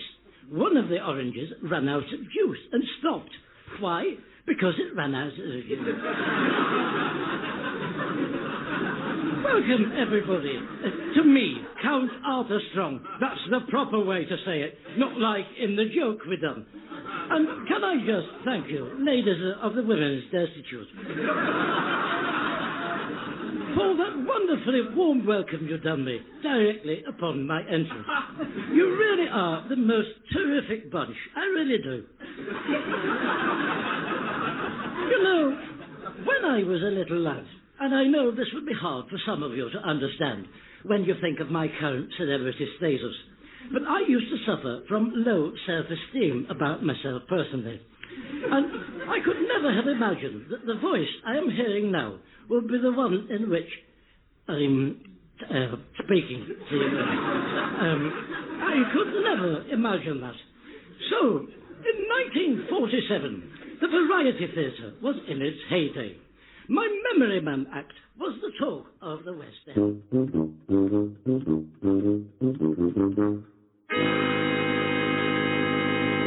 up until then, no one had ever done that before. Not with 7 balls, anyway. Now, you'll all remember my films I've done.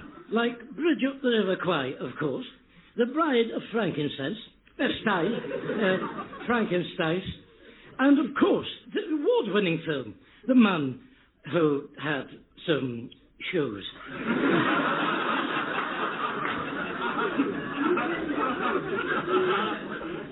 But what you may not know, ladies, is that in 1962, I came very close to playing the part of James Bond in the film Dr. Dolittle. Dr. No-Little. Oh, sod it. Dr. No. And another interesting fact you won't know is the man that done all the Bond films, the producer, discovered the vegetable broccoli and named himself after it. Chubby broccoli. Now then, that's a conversation stopper next time you have a dinner party. Oh, do you know, I remember that audition for Dr. No-Little as though it were tomorrow. I recall that when I got there were already 1 or 2 young hopefuls waiting.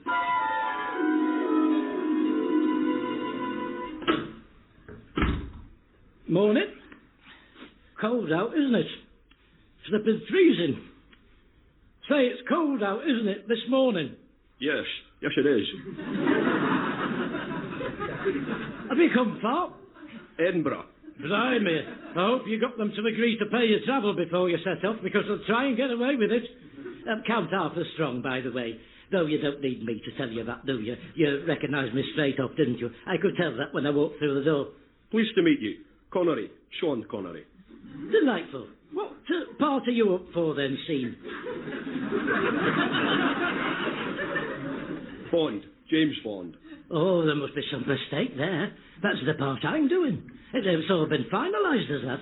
I think they must have got you here for one of the small other parts, you know, a henchman or a chauffeur or something. There's been a breakdown in communications there, if you ask me. No, it's probably not worth you waiting. I tell you what, Scene. I'll put in a word for you when I go in. See if we can sort out a line or 2. Who's next, please? Oh, you wouldn't mind if I jumped in front of you, would you? Only I'm up for an episode of Bootsy and Snudge this afternoon. And time is of the essence. Thank you so much. Come on, you, lead the way. Count Arthur Strong. Thank you for coming. Can you stand on that mark and speak the line directly into camera? My name's Bond, James Bond. Lovely to meet you, James. What mark was that? Half a step to your left. I'm not James Bond. Why did you say you were then? I didn't. Yes, you did. You just said you were James Bond. No, that's the line you've got to say. My name's Terry. What line's that then? Look, can you just stand on the mark and speak directly into the camera? The line we want you to say is this line: my name's Bond, James Bond. Why didn't you say that at the first place? In your own time. No, what was the line, please? Terry, my name is Terry. Terry, my name is Terry. How was that? No. Look, just the line I said, the exact line. My name is Bond, James Bond. My name is James. James Bond. Look, please, can you just listen to me? I need you to speak a line, and it's very important you say it properly, exactly as I ask you to say it. There's no need to take that tone. I'm sorry, it's been a very long morning. Could you just look straight into the camera for me and say, my name is Bond, James Bond? My name is James Bond. Lovely to meet you. No, look, please just say the line exactly as I told you to. I think if you paid attention, you'll find that's exactly what I'm doing. Now, what is the line you want me to say? My name is Bond, James Bond. There you are. That wasn't so difficult, was it? You're supposed to be saying it. I've said it about a dozen times. Yes. Yes, that's right. You have, haven't you? Yeah, and they're all marvellous. So, yeah, thanks very much for coming in. Really, really, thank you. Well, thank you, James. Nice to meet you. You can let me know through Laura Trafalgar of Laura Trafalgar Associates. Then we'll take it from there. Good day to you, and I look forward to hearing from you tomorrow.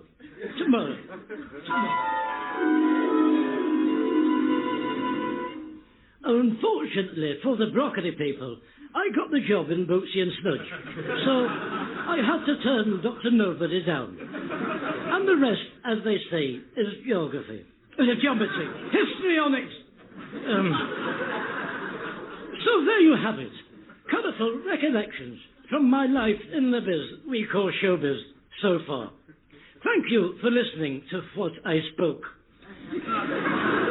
Are there any questions? Anything at all? Anything you want to know about? Yes, you, with your hand up. When are you going to give the orange juice out? What orange juice? You said you had some orange juice. I never did. Oh, that was a joke, you dozy so-and-so. I haven't got any orange juice. I only stopped at the end because I was thirsty.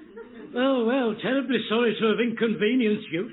I didn't have any toast this morning, but you don't hear me banging on about it night and day, do you? Right, that's it, I've had enough. And on that note, I bring this fascinating question and answer session to a close. Good evening. Now, who do I say about my 50 quid plus travel?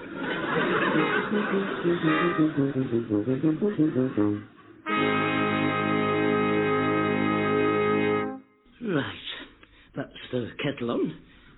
That's my toast. In. Let's have another look at this. Fast forwarding. Oh, you can fast forward toast. What would it be? Now that's progress going forward before you for a change.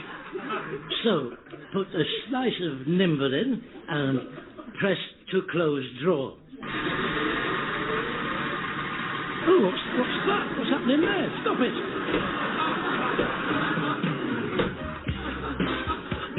Blimey, minder, on the toaster. What will they think of next? What's that smoke? Where's that smoke coming from? Oh, stop it.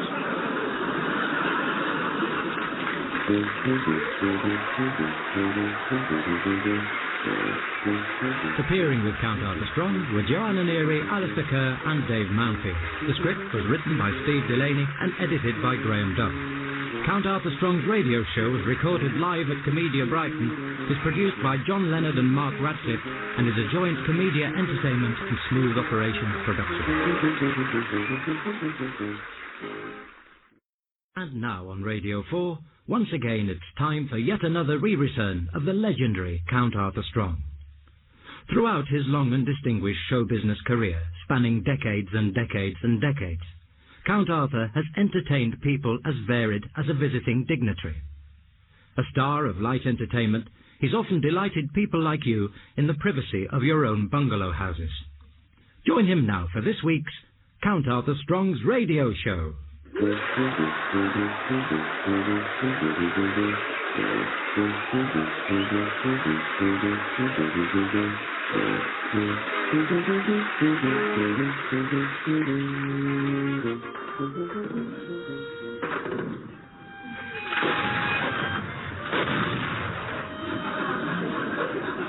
They're getting closer. They'll be here by daybreak. Oh, well, the Russians. The Prussians. The Persians.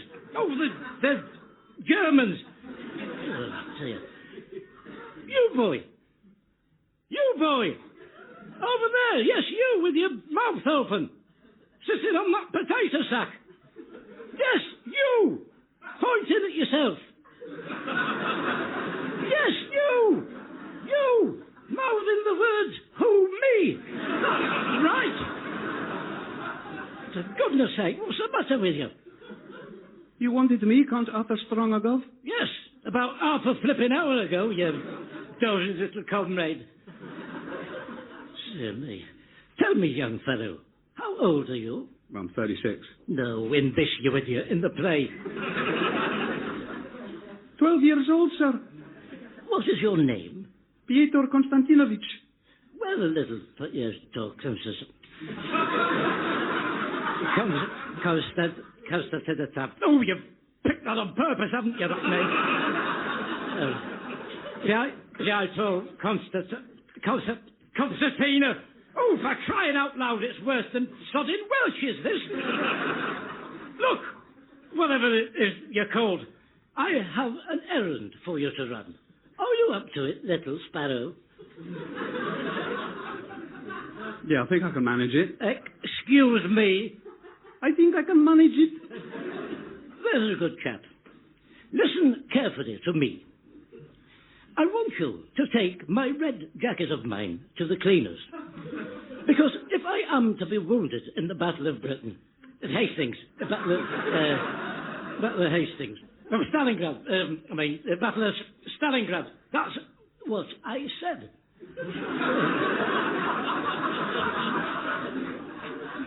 Then the men won't see the blood soaking through my bullet hole, and no woman know I've been shot by a bullet through the said bullet hole. Can you do that for me, little sparrow? I'll do my best.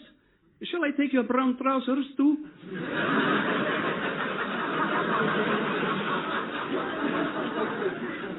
No, thank you. They were clean on yesterday with them. Just a minute. Are you trying to be funny? I'll have you know I'm a hero on the battlefield, I am. I've never once had to manually change the shade of my trousers to do what you're insinuating in them. We can get someone else to do your part, you know. Melvin Hayes, Windsor Davis, Clive Dunn. So, think on. You're skating on very thin ice this week, you are, Alistair. As a pie eater. What shall become of us? They're chopping down the cherry orchard. Oh, it's the Russians. The Prussians. Oh, the Persians. Oh, there's the flipping Germans, isn't it? For goodness sake. I shall go back to France to live. We had gay times there. Just a minute, love. This is a siege. There is a siege etiquette to be observed. You can't just come and go as you please. What do you think you're doing? The cherry orchard. This isn't the cherry orchard. It's the siege of Nottingham. Sheriff of Nottingham. Oh, the cherry of Stalinford. What is it? They're doing the cherry orchard down the corridor, Studio 6. I tried to get into that. How very interesting. Jeppy Hoddoff has broken a billiard cue, 2 and 20 misfortunes. Oh, the bloody hell are you? Yasha, the butler. What butler? It's down the corridor, mate, Studio 6. Oh, right, sorry, I followed her in here. Presumed she knew where she was going. I was up for your part. Look, just a minute. I tell you what, mate, you're well out of it. It's dreadful. Very interesting. But we're trying to get on with the siege of Nottingham when you're finished. Dear me, I've never had this trouble when I did Juliet Bravo. Look, Mother's walking in the orchard in a white dress. Will you shut up about that bloody orchard? You're not supposed to be in here. It's not in here what you're doing. What you're doing is not in here. You're not in here. You're not in here. Not in here. Not in here. Not in here. What? Where am I? Fire! Fire! Come over here. Not your blocker. Blimey, what a flipping dream.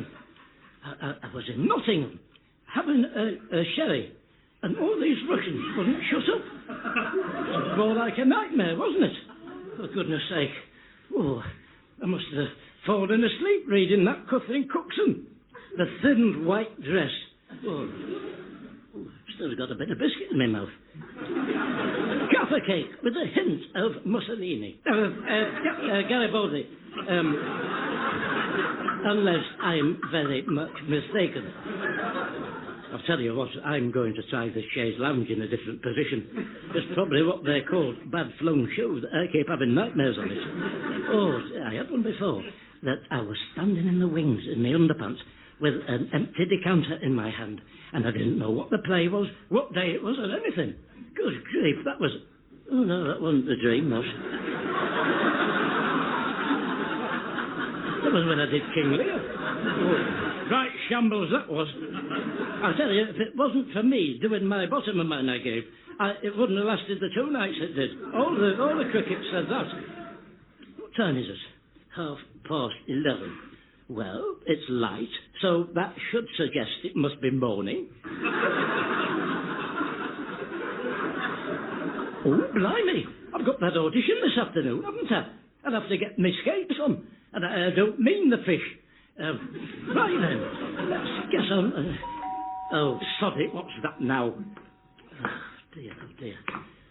Rain pours, doesn't it? Yes, I heard you the first time.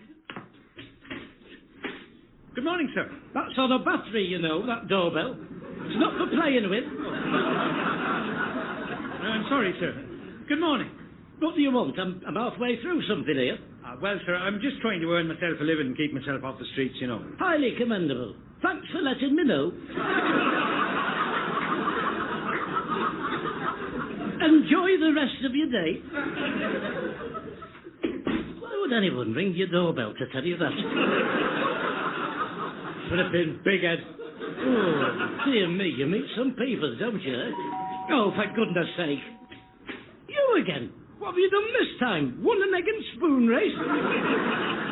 I'm just trying to earn myself a living, sir. Facts I am already in possession of. Well, you know, I was wondering if you needed any dishcloths or bin liners or scouring pads. Maybe I do. Maybe I don't. What's it got to do with you? I'm selling them. Don't worry, I'm registered, look.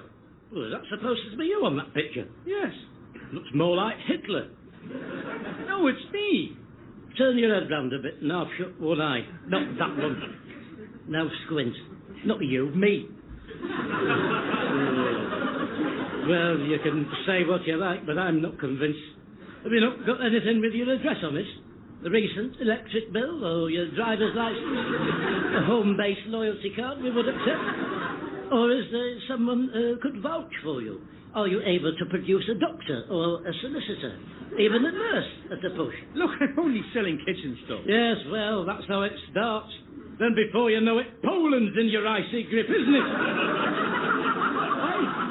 You sweep through France, quashing any resistance, and suddenly it's flipping D-Day, and everyone's saying, how did it come to this? Let's have a little common sense, please. Scouring pads, you say? How much are they, then? £1 for a pack of 5. A pound. A pound, you say? £1. A pound. Oh, go on then, I'll have one. Oh, thanks very much. That's £1. No, I'll have one, you nitwit. What would I want with a pack of 5 scouring pads? Can only do £1 at a time. That's how they come, in packs of 5. Oh, you've got a lot to learn, you have. You need to ask yourself 1 or 2 questions. Do I want to succeed in business? If so, how can I meet the requirements and needs of my customers? Now, you've got 2 things you can do here. Either provide me with the service I require and make a sale, or you can get yourself off to Mrs. Healy's next door. Mind you, I can't see you having any luck with her. She has an irritable bowel. Sometimes she can be very sharp with you, Mrs. Healy. Now then, you want to be the businessman. What's it going to be? Any particular colour? A blue one. Oh, no, a pink one. Oh, but you've got yellow there, though, haven't you? No, go on, I will have a blue one. I'll stick to my original choice. That's 20 pence, then. I presume there'll be a discount, won't there, for cash? Because you're competing with the supermarkets for my custom, you know. Oh, yes, you're mixing with the big boys now. Let's say at 20p, you've got my attention. Now, what are you prepared to do to close the deal? How far will you go? I don't know, 19p. You're losing me. 18p. Now we're talking the same language. At least we're on the same level ballpark playing field. Oh, look, just give me 17p. I'm still here. Oh, look, 15 pence. Come on. I'll pretend I didn't hear that. Look, have the second thing. Take it, have it. Don't want it. It's yours. Oh, go on then if you insist. Now, that's good business. And I suppose it's for a good cause as well if it's keeping you off the streets, stopping you from your ram raiding. It's been a real pleasure. You see, you made yourself a sale there, didn't you? Taking my advice, and who knows, Come back in a couple of years and I might have another one off you. Yeah, stick it up yours. Ooh, look at the time. I'll be late for my audition if I don't get my fish on. Skates on. I don't mean the fish.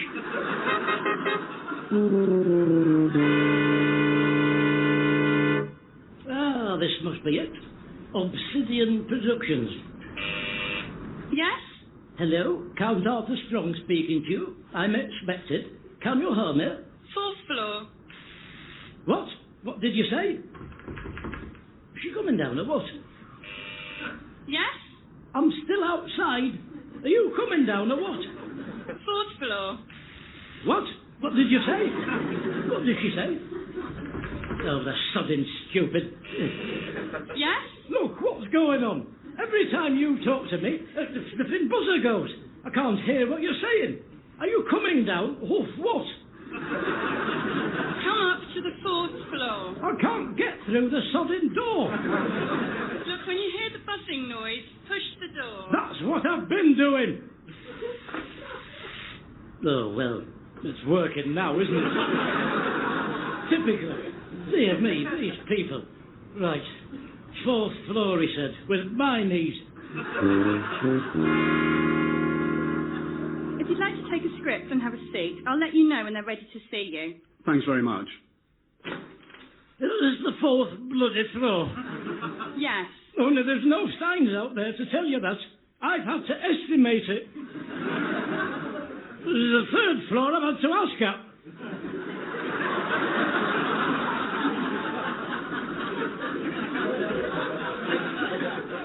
Can I help you? Count Arthur Strong. I'm expected. Count Arthur Strong. Oh, yes, you're a bit late. It's took me 3/4 of an hour to get through the front door.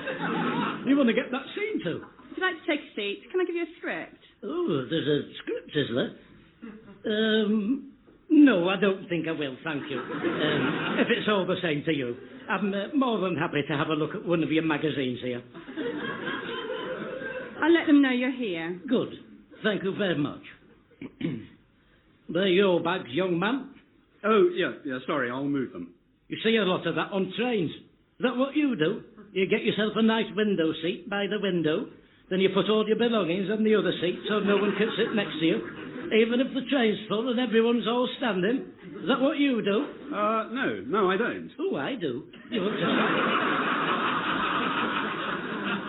You get 2 seats to yourself, with a nice table for all your bits and bats. If anyone asks me, I'll tell them, she's on the lavatory, if it's any of your business, thank you. They don't bother you after that. Or if they do, I say, it must be diarrhea. Yes, she was looking a bit pale at Chester. I hope it's not catching, because her hands have been all over that table. That does 'em. I might give it a try. What's that you're reading? Well, I'm just trying to have a quick look at the script before I have to go in. Oh, there's a script, is there? Jonathan, you can go through now. Oh, right, that's me. Well, lovely to have met you. Good luck in there, won't you? Hope you get your leg broke. Oh, he's wasting his time, that one is. Dear me, not a flipping ounce of charisma. Oh, it makes me laugh how anybody thinks they can do it these days. Oh, dear me. Let's have a look at one of these magazines, then. Catkins Diet. Oh, I couldn't eat catkins and stick in your throat, couldn't I? Why I want even bigger boobs. Jordan reveals all. Pages 44, 45, 63. I think you'd be happy with a 63-inch bust, wouldn't you? Let's have a look. Oh, blood and Sam's! Oh, dear me, there's no call for that. I'll not sleep tonight now I've seen that. And she's got the nerve to call herself somewhere out of the Bible as well. My goodness. It's enough to curdle milk, is that?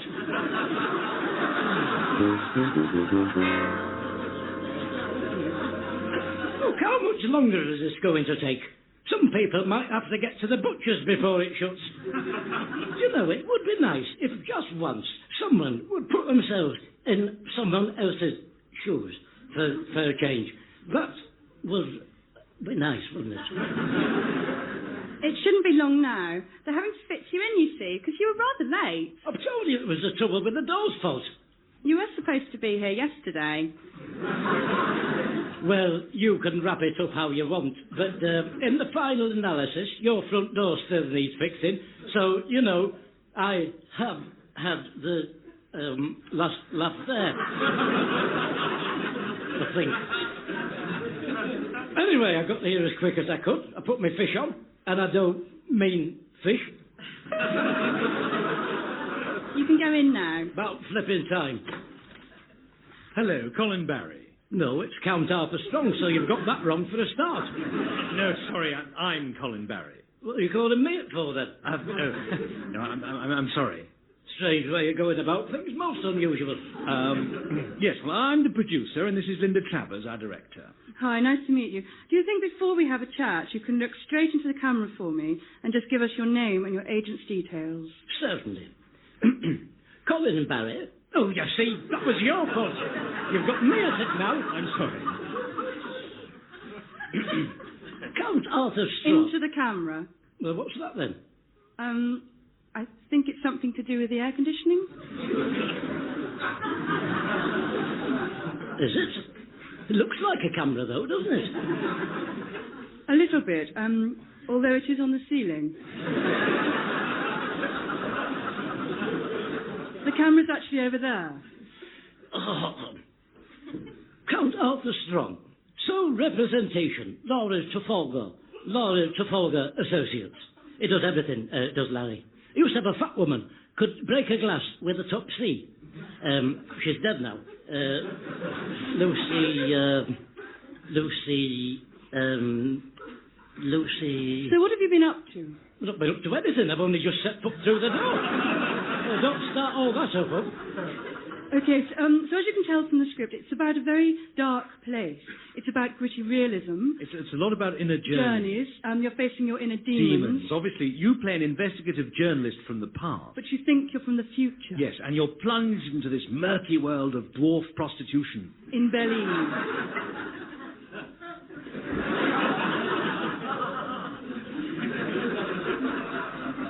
Lucy.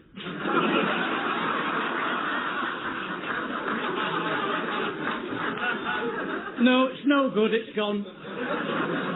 What have you been doing recently work-wise? Well, let's see, Linda.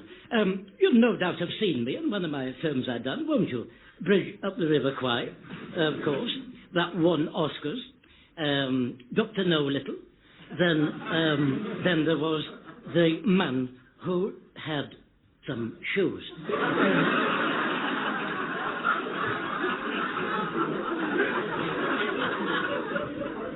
And most recently, Linda, I had done an episode of Juliet Bravo.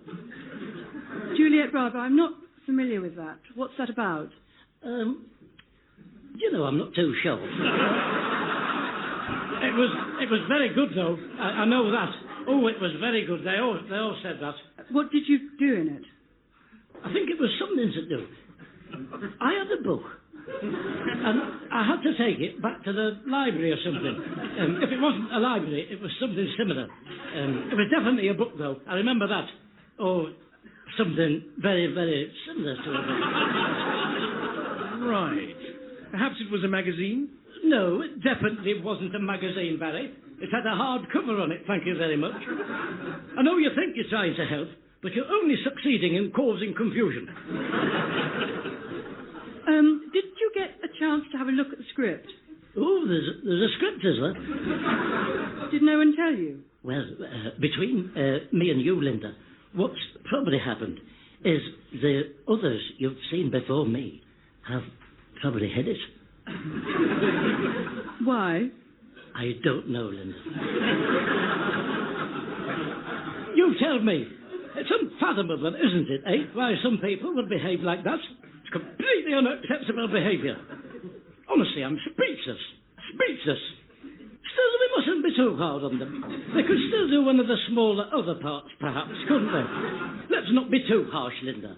There, but for the grace of God, go I. Amen. Right. Well, do you have a prepared speech you can do or anything? Well, Linda, although I'm technically speechless for the reasons I outlined just previously, I think I can pull one out of the bag for you. How about, Linda, a little something by Sir Winston Churchill? Oh, no, Winston Churchill, I'm always doing that.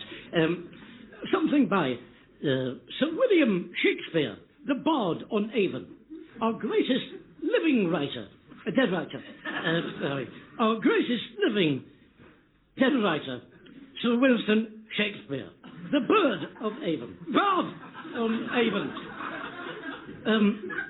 I might be a little bit drained when I finish it, so thanks in advance to both of you. It's much appreciated. Oh, for the muse. Oh, sorry, can I start again? Can you keep your hands still, please, Barry? Very distracting, is that? What are you doing? Well, I was just writing something down. Well, perhaps you'd like to share it with the rest of us. Bring it here. Come on. Thank you. Right, we'll soon get to the bottom of this. This is unbelievable. Is that what you were writing? Yes. Well, thank you, Barry. I think I may have misjudged you. I'm very touched you should think that. You can sit back down now. I'm sorry about the interruption, Linda, but I think I got a little bit of a fan there. As long as you don't start stalking me, Barry. You've got to laugh, haven't you? Right. Where was I? Oh, for the muse of fire. Get thee to a nunnery of Ophelia. Go on, get thee. Take the rest of them with you. But the place look a right mess. There's a rotten smell in the middle of Denmark. Oh, saying of Cawdor. Ilmet by Terry's Moonlight, Noble Titania. Oh, Terry's Moonlight. I could just do with a bit of chocolate. Oh, gives you a bit of a lift, doesn't it, Linda, a bit of chocolate? Signor Antonio, I have of late, but what for, I know not why. Hey, I'll tell you what, you don't see all gold anymore, do you? That's another Terry's. Oh.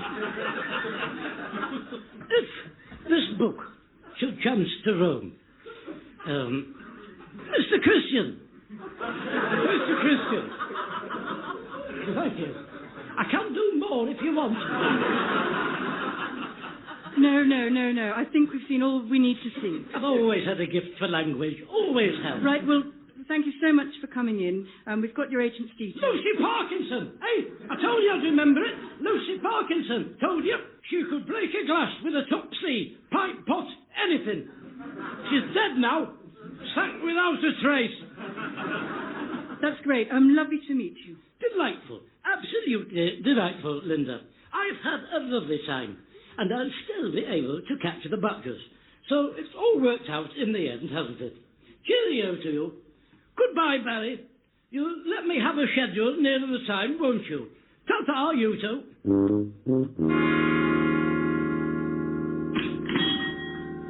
Hello, Arthur. That's £2.80, love. Your belly pork. £2.80. £3, 4, and 1 is 5. Thanks, love. Thanks very much, then. Right, then. You're looking very smart, Arthur. You going somewhere? No, I'm on my way back. Well, I've just been for one of my auditions of mine, I do. Oh, are we going to be seeing you on the telly, then? What was it to be in? I'm not 100% sure. There were dwarfs in it, I remember that. Then some woman smashed a pot and died. You see, there was some trouble about the script. People hiding them, I think they said.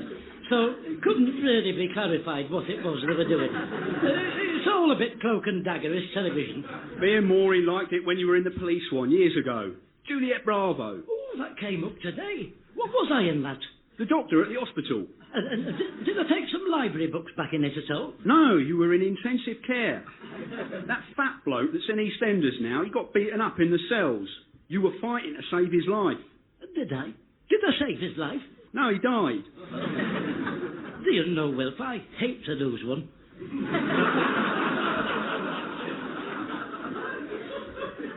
Was there a mobile library in the hospital at all? Can you remember? I don't think so. Could that fat bloke that's in EastEnders now have been a librarian? No, he was a labourer. He'd been kicked in the back. He died of liver failure. He would have been a vegetable if he'd lived, Arthur. He'd lost too much blood. Oh, dear, what a way to go. Ooh, liver with vegetables. That's just what I feel like tonight. Give me half a pound of that pig's liver, Bev. That's the stuff. Lost a lot of blood, you say? Oh, that's a shame. Tell you what, I'll have some black pudding while I think of... Oh, those kidneys look nice as well. I don't suppose he had any kidney damage, did he, Wilf? That would be too much to hope for. A nice mixed grill.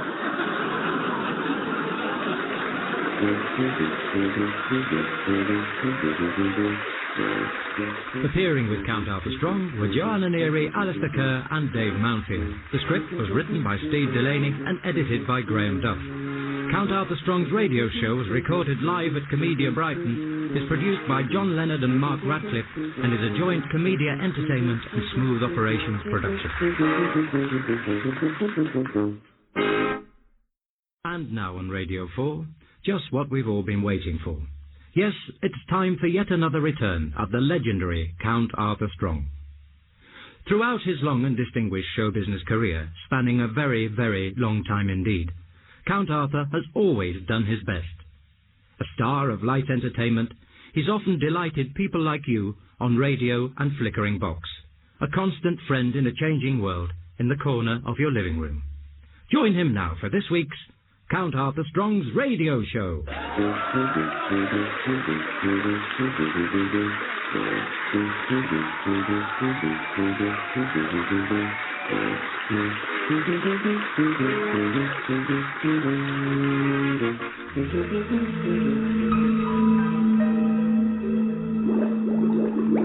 Right. Just carefully pour that in there. Good. Now, mix this in with some of that. Careful not to put too much in. The temperature is critical. 250 degrees Fahrenheit, and not a degree more. Deuce, it's hot in here. Must make a note of all this in my journal, so that others may study my work.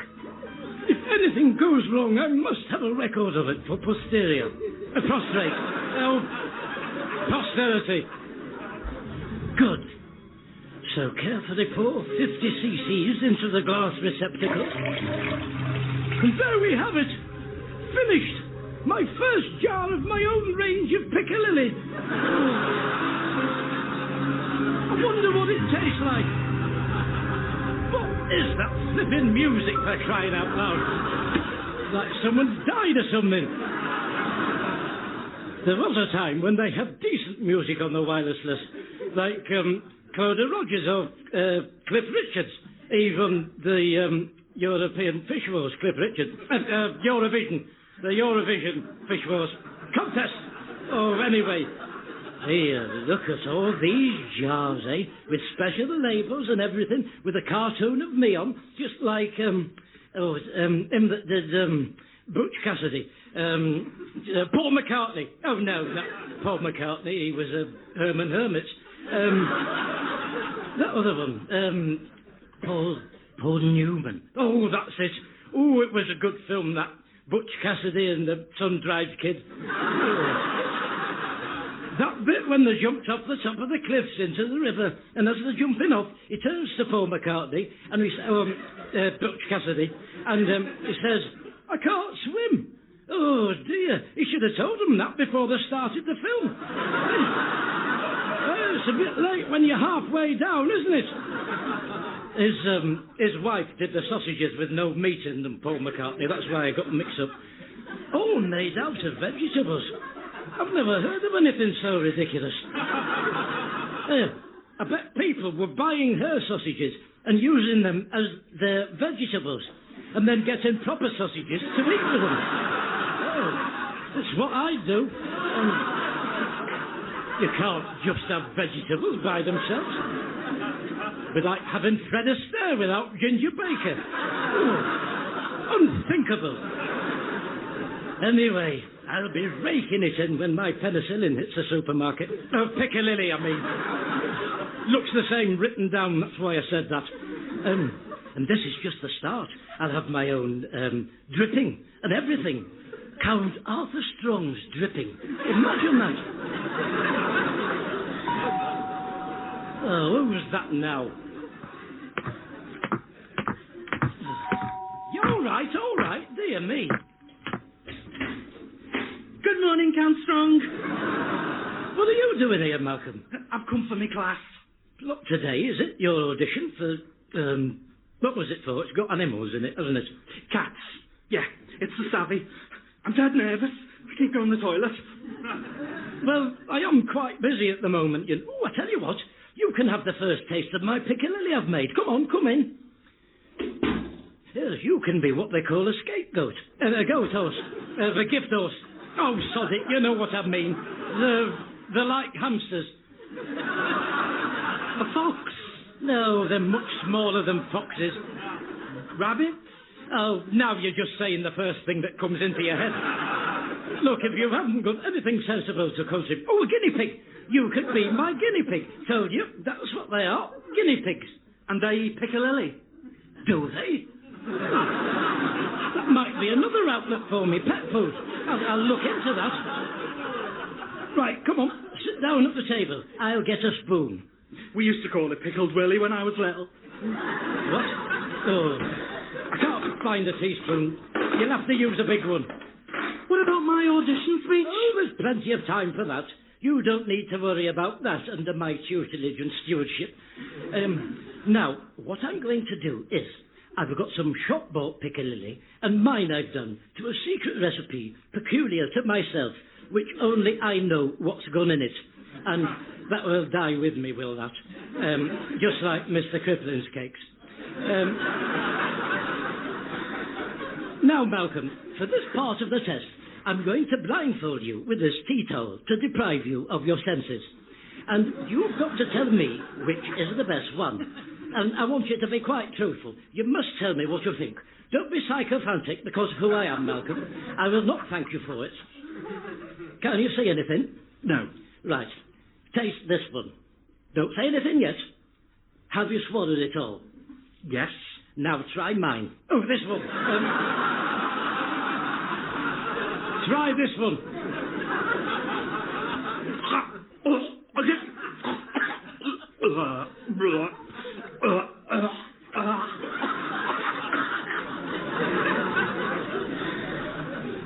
Which do you think was the best then?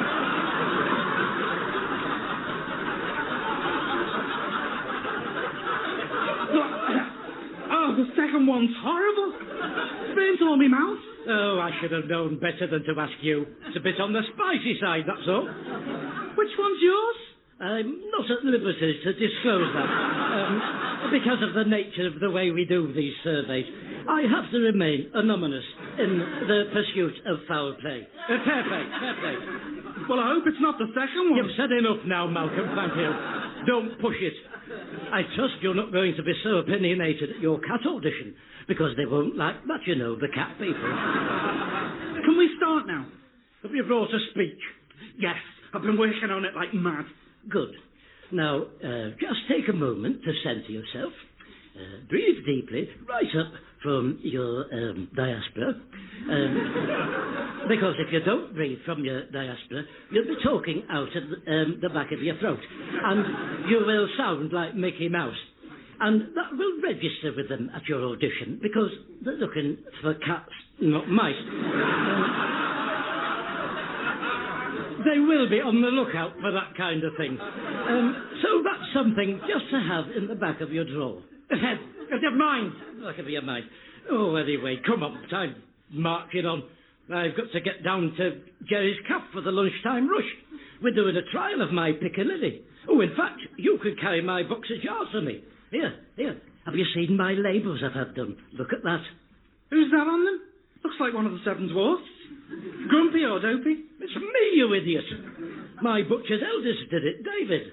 It's a caricature, like what the famous Hollywood actor, Butch Cassidy, like what he had done on his labels. I've never heard of him. Well, you ought to brush up on it. They might be asking you a question or two about Butch Cassidy and his chicken sauces this afternoon at your audition. They'll be trying to trip you up. Don't you worry about that. It's cats I'm going up for, not 15 to 1. It's all show business related. I don't know anything about cooking. I'm not saying they will, Malcolm, but it's a possibility. In this game, you should always accept the uninspected. I'll write that down. What's his name? Butch Cassidy. And the Sam Dance kid. Put that as well, just to be on the safe side. They probably won't mention the Sam Dance kid, because to my knowledge, he didn't do any of the cooking in the film. He had a girlfriend. She would have done all his cooking, I would imagine. Hey, mind you, she did spend half the film on the crossbar of the other one's bicycle, so I don't know what was going on there. Probably women's liver or something. Right, anyway, come on, let's get on. I've a lot to do today. Look, we'll do this properly. Go out of the room and come back in, and we'll pretend I'm them auditioning you, just like they will.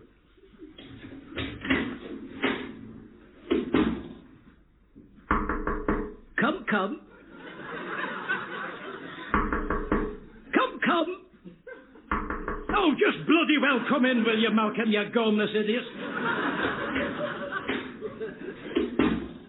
Good afternoon. Name? I'm sorry, can I come in again? I'm sorry.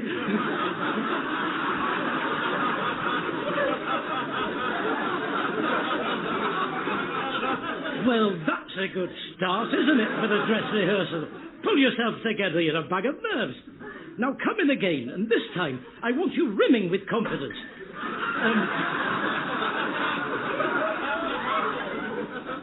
A little trick is, if it helps, is to imagine me with no clothes on. I can't do that. Oh, suit yourself.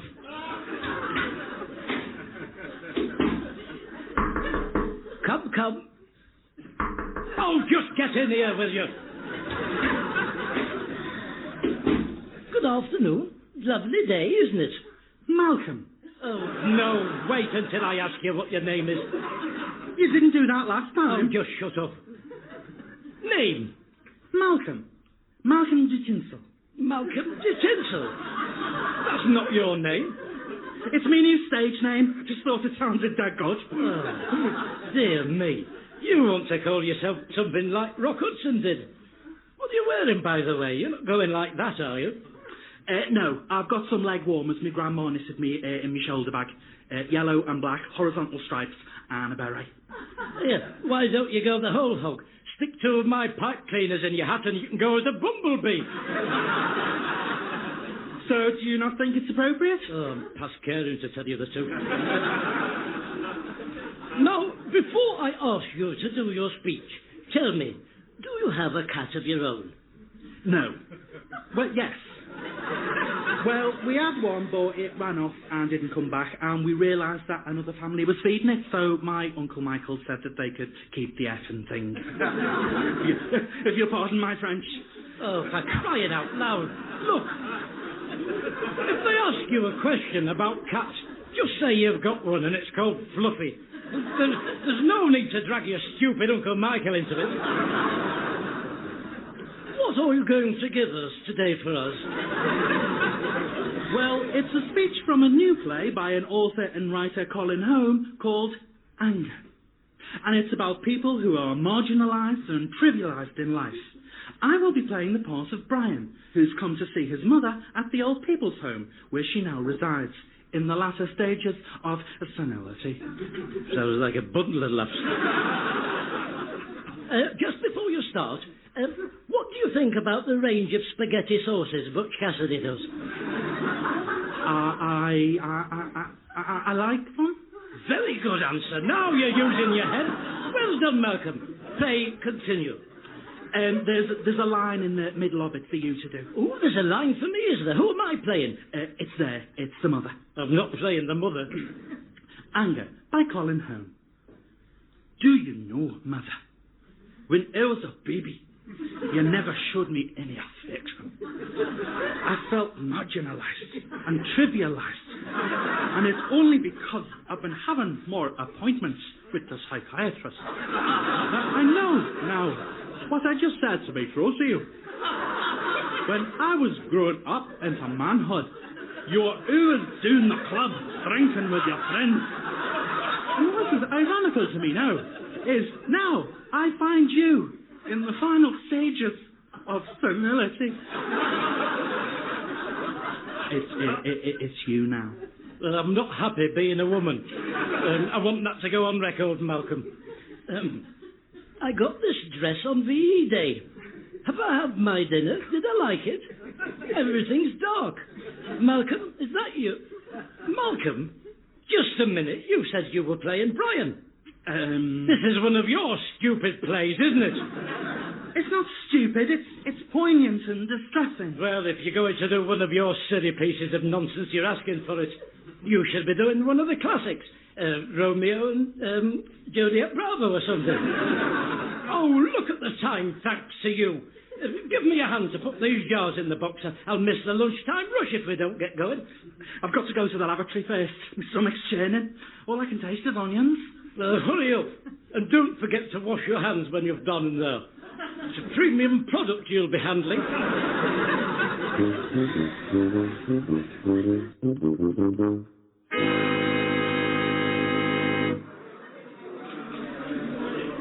To tell you the truth, Arthur, we don't have much call for Piccadilly these days. It's more mayonnaise, sweet corn relish, cucumber relish, that sort of thing. Oh, wait until you've tasted it. Malcolm's had some. He went into ruptures about it, didn't he?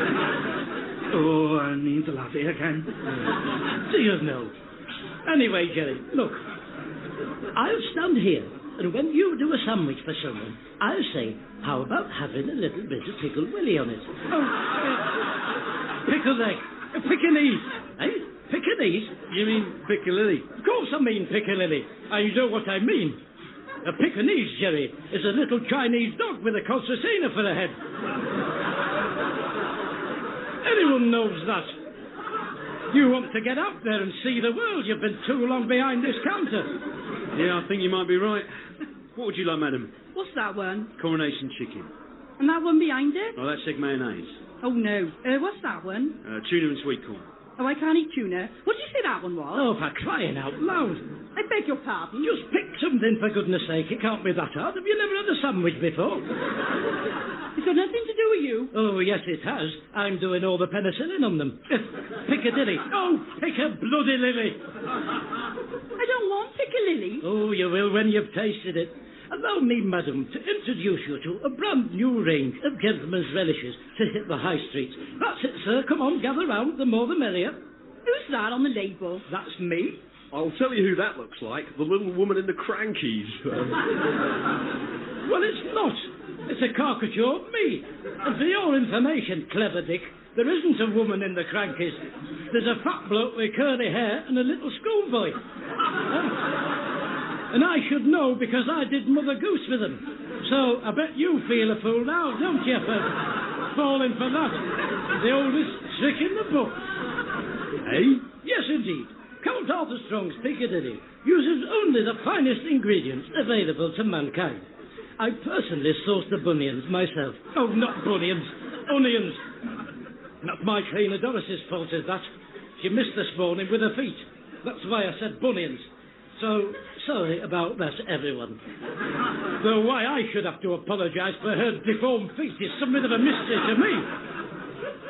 Now, have you made your mind up what sandwich you're having yet? Because you're holding everyone up with your indecisiveness.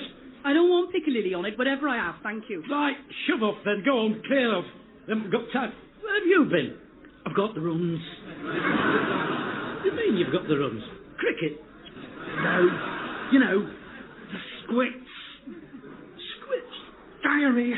It's because of that Piccadilly. I keep burping as well. Well, if you have got diarrhea, and that's debatable, Malcolm, because you do tend to be hysterical by nature, it's got nothing to do with the quality of my premier product. That's slander and libel, is that?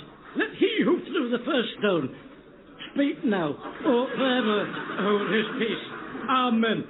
Hey, where are you all going? He had a bad stomach when he came round this morning. His nerves have given him diarrhea. Just have a taste. It's all free. Arthur, look, I don't think this is working out, is it?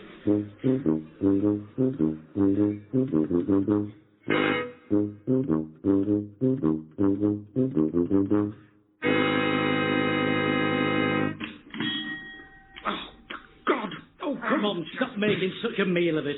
Look, I should be preparing myself for my audition, not carrying boxes of pickles around. Oh, stop it, will you? I'm taking your mind off it.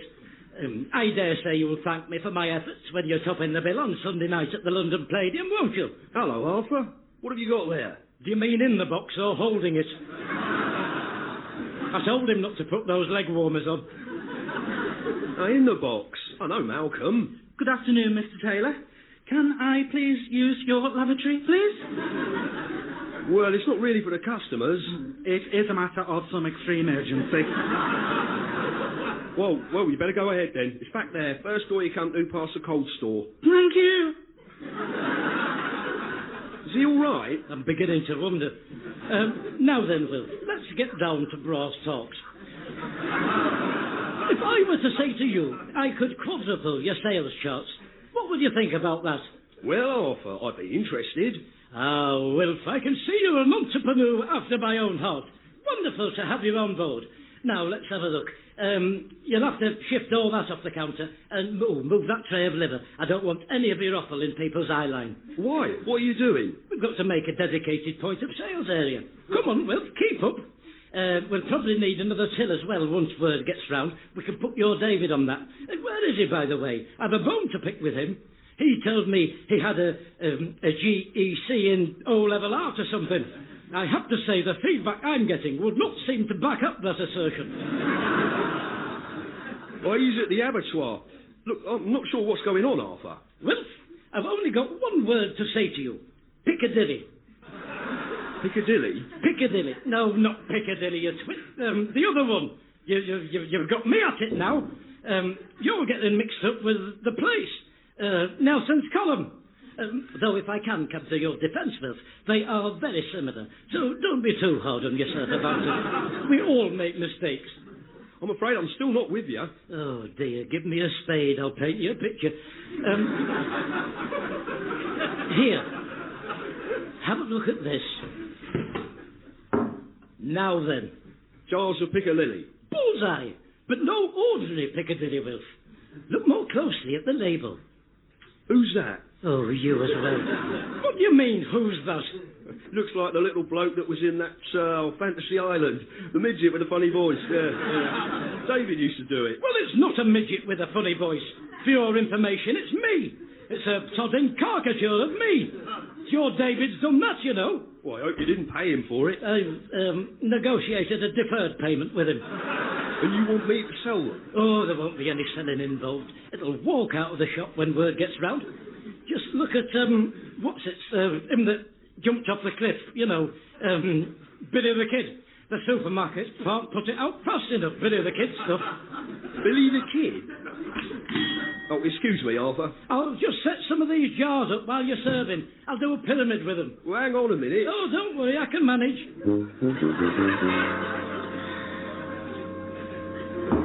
I'm in the money. I'm in the Oh, look at the state of you. I don't think I'm going to be able to go for my audition for Cat's the State that Piccadilly's left my stomach in. You said you couldn't keep out of the lavatory when you turned up for your lesson this morning. Yeah, but that was only me nerves. I didn't have the runs then. What have you put in it? Ah, well, that'll be my secret ingredient that has to go to the grave with me. Unless I pass it on to somebody on my dying deathbed, which I might do. Don't press me on it, Malcolm. There's a lot of people in the queue ahead of you.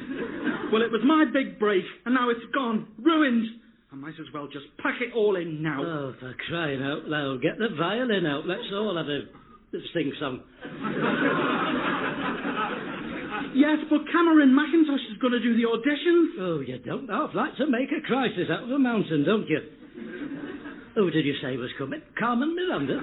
Cameron McIntosh. He's a big West End producer. Oh, I was going to say, she's been dead for years, Carmen Miranda has. She had the hat with all the fruit on it. Oh, there was plums, bananas, all sorts. Apples. There was a pineapple, satsumas, couple of grapefruits, and I've a feeling there was a pomegranate in there somewhere. Must have weighed a ton. She probably died of a broken neck with all that fruit on her head. Wouldn't have been starvation, would it? You could live for a fortnight off a hat like that. So this, what's his name? Cameraman, you know, the raincoat you said. He's a big producer, is he? Oh, he's done everything. Les Miserables, Annie, Chess. Well, look, I tell you what, not that I'm accepting responsibility in any way, shape or form for your diarrhea. That's all your affair, is that. And I neither desire nor seek any part in the whole messy business.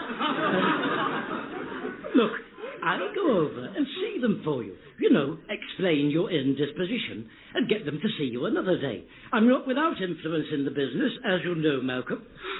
Would you? Oh, of course, dear boy, of course I would.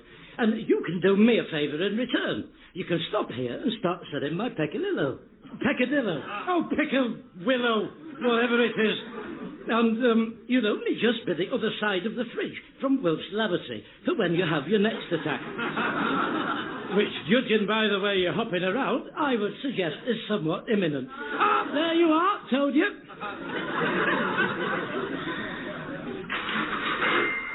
That's £4, love. Ah, now then, madam, just before you settle up, could I ask you a question? When you're having a pork pie, do you ever think to yourself, there's something missing? I don't like pork pies. I don't like the jelly in them. Well, not a pork pie then, a Scotch egg. Oh, they repeat on me something dreadful, Scotch eggs, to give me heartburn. Oh, all right then, a slice of boiled ham, just an ordinary slice of ordinary boiled ham. Oh, no, not boiled ham. It's all slimy. I can't bear to touch it. Dear me, look, what have you come in here for? What have you just bought? Bit of tripe for the dog. What are you asking all these questions for? It's an opinion poll. That's right. I want to find out your voting intentions at the next general election. That's why I'm asking you about sodding pork pies. Oh, that's all very clever, isn't it? Who am I going to vote for, then? Well, it sounds like the monster raving lunatics are in with a chance. Oh, I can't be bothered with you anymore. You're too much work for £1.25 a jar. I'm off, Wilf. Oh, I've left Malcolm in charge. He's in the lavatory. In charge of what? Arthur!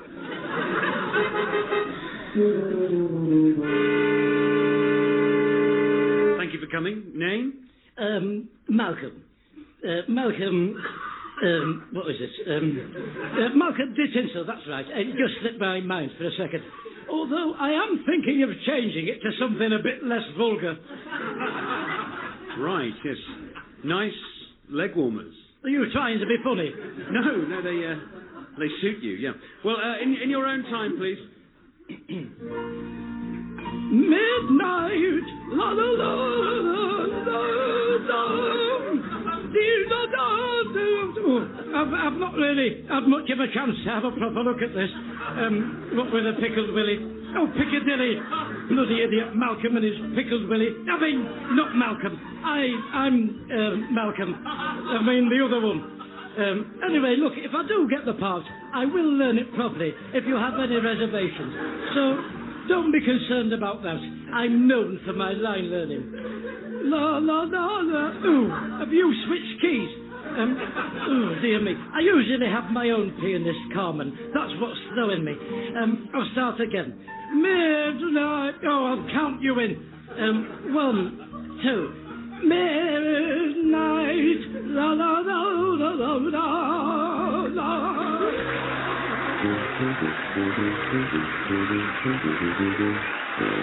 Appearing with Count Arthur Strong were Joanna Neary, Alistair Kerr, Dave Mountfield and Terry Kilkelly as Malcolm.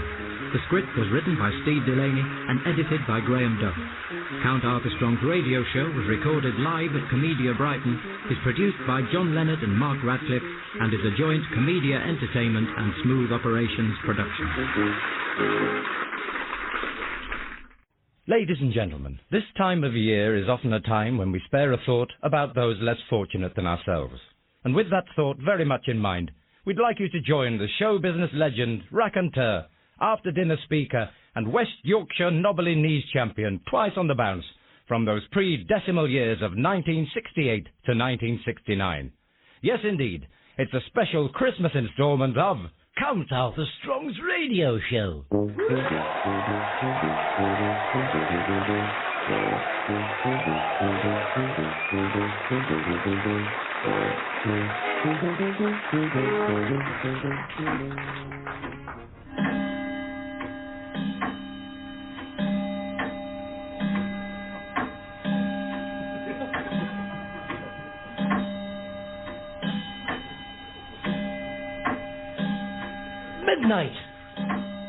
Midnight. Oh, for crying out loud, is there any more? Right, midnight on Christmas Eve. I must have fallen asleep counting all my money. I can't remember where I got to. Oh, good. That means I can start all over again. 12 pennies is a shilling. 20 shillings is a pound. 14 pounds is a fortnight. And 2 fortnights is a leap year in new money. So, as that's to that... No, hang on. Where's my ready reckoner? I'm going to have to start again now. Oh, I am the ghost of Christmas past. I don't care what you're the ghost of. Those better not be my chains. I'm here to show you what will come to pass if you do not change your ways. Come with me and I will show you the folly of your existence, Ebenezer Scrooge. I'm not Ebenezer Scrooge. This is number 23, isn't it? No, it's not. This is 22. We're all even numbers on this side. Dear me, did it not occur to you to look into the A to Z before you left? It's what I do when I'm going somewhere I've not been before. Ooh, Ebenezer Scrooge. Oh, not another one. Listen, can I just stop you there, whoever you are? I am the ghost of Christmas presents. Ooh, a Christmas present to me?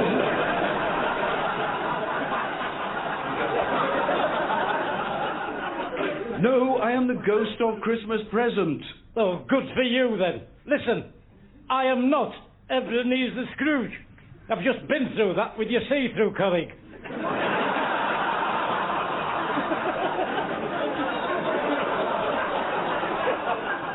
He's right. All the odd numbers are on the other side of the road. So if you don't mind, would you let yourself out through the same wall you let yourself into? Oh, Ebenezer Scrooge. Oh, for crying out loud. Dr. Living Dead, I presume. Look, I am not Ebenezer Good. I beg your pardon? We're in the wrong house. All the odd numbers are on the other side of the road. It strikes me you three have turned up woefully underprepared for the job in hand. For a kick-off, you're in the wrong house. You've not even supplied your own chains. That's my bike lock you're using. And if you think I haven't seen you trying to get that satsuma in your pocket, you're very much mistaken. I've never known anything like it. And put that down. That's my eggnog, is that? Get your hands off it. Get your hands off my eggnog. Give it back to me now. It's my drink, is that? Give it back to me. Give it back to me. Give it back to me.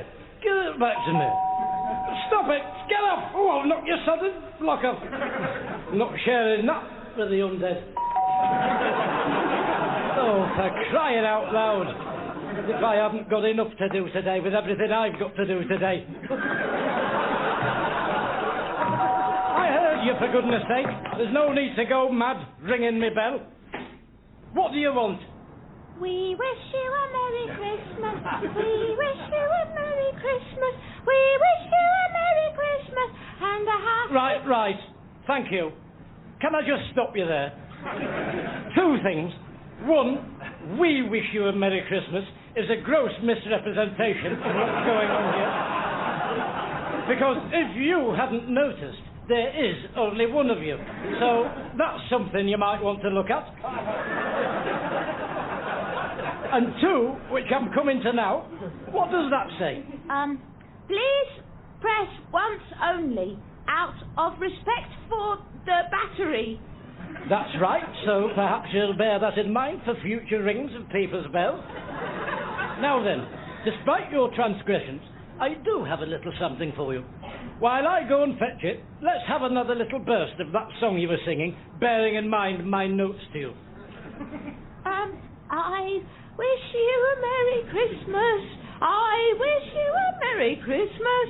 I wish you a Merry Christmas and a Happy New Year. Now that's much better, isn't it? And you're not telling lies now, are you? So, here you are. That's for you. Half a banana. That's right. There's a lot of goodness in a banana. They're a rich source of gymnasium. Potassium. You don't want rickets, do you? All the tennis players eat them. Fred Perry, Yvonne Gooley-Gunks, John McIntyre. You cannot be serious, man. That ball was in. I used to enjoy watching him, super brat. I don't like bananas. Oh, well, give it to me then. I'll have it sliced up on some cornflakes tomorrow. Just don't come crying to me when you develop a gypsum efficiency. Well, if that's everything, I've got a lot to do today. Good luck in all your endeavours. Right then, I'd better get down the butcher's and get my turkey picked out.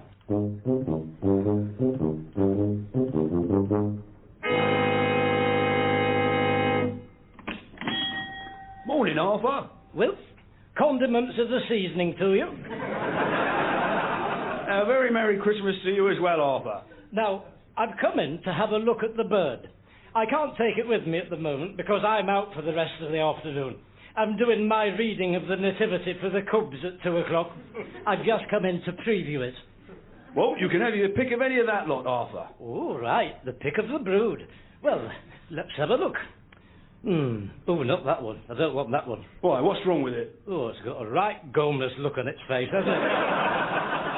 Dear, oh, dear me. And look at that one. It's cross-eyed. One of its eyes follows you around the room, and the other one completely ignores you. I might as well not be here. Well, I hadn't noticed. It doesn't really matter, though, does it, what their faces look like? Yes, but you want it to have a little bit of something about it, well, don't you? You're paying Christmas prices for one. You want it to look as though it's at least in the top half of the class, don't you? Look at that one next to it. What does that say to you? Well, I don't know. Insolence, that's what. Barely concealed insolence. There's a turkey had a little bit of an altitude problem in a previous life, if you ask me. What a collection. I'm so surprised you put them in the window. Are these the lot, then? Well, they're all the ones I've got that size. I've got some bigger ones in the back. Well, you know, you might have to give me one of the bigger ones, Wilf, for the same price. Because it's not my fault they're all pulling funny faces, is it? Here, Sheila Barker's lad's an undertaker. You want to get him to come in and spruce any meat up you're selling that's got a head on it. Little bit of rouge and eyebrow pencil. Could send your sales through the ceiling. I'll be back for a big one before you shut. Ta-ta. The Cubs are so thrilled you could find the time to read them the story of the Nativity, Count Arthur. They do so look forward to it every year. Oh, not at all, Vicar. I was a boy myself once, Boy Scout. So I know how wonderful this is to have someone like me doing something like this for someone like them. Sometime like now. Oh, yes, I had all the badges, you know. Animal tracking, jobber bob, semaphore, tying knots, untying knots, cutting knots you couldn't untie. Ah, but what it is to be young. The best days of our life. Well, they're all waiting for you in the hall. Will you not be joining us, Vicar? No, I'm afraid I have to prepare the communion wine. Oh, that's very civil of you. Thank you very much, Vicar. And ordinarily, I don't touch the demon drink, but as it's Christmas, Vicar, you know, I perhaps think I will. I'm afraid you misunderstand. But I will just have the one.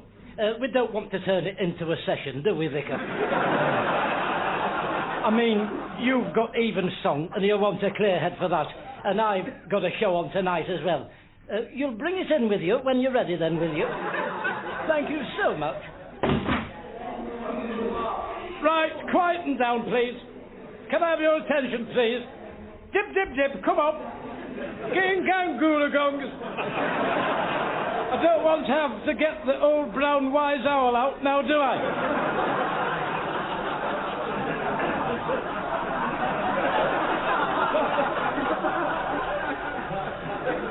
That's better. Now, Christmas. Please, sir. What? I'm getting a bike for Christmas. It's got 21 gears and front suspension. Very good. Good for you. Well done.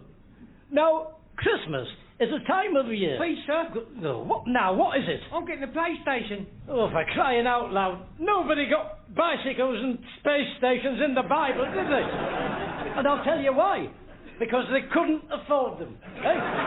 The people in the Bible would have considered themselves very lucky if Father Christmas had brought them a tangerine and Cluedo. Never mind a bicycle. Now, can I please get... Oh, what is it? What have you got your hand up for? I don't think they had bicycles in those times, sir. I think you'll find they did. Exodus, chapter 4, verse 7. Now, can you just, please, keep quiet? In fact, you can make yourself useful, troublemaker. Go and ask the vicar what's happened to my glass of communion wine. And if he hasn't poured it out yet, tell him I don't want that rubbish he had on Sunday. It was very tart, was that? Barely worth turning up for. Then they wonder why attendances are falling off. Serving up muck like that. So sit down and behave yourselves. And keep your hands in your pockets where I can see them. It was the night before Christmas, and all the children were in bed, excitedly waiting for Santa Claus to come down the drainpipe. Chimney pot. To come down the chimney pot. Suddenly, in the east, a big bright new star appeared in the sky. This bright new star had not gone unnoticed by the three blind men. Mice. The three wise mice. Blind mice. Wise mice. Listen. Three blind kings from Orient up. That's what I'm saying.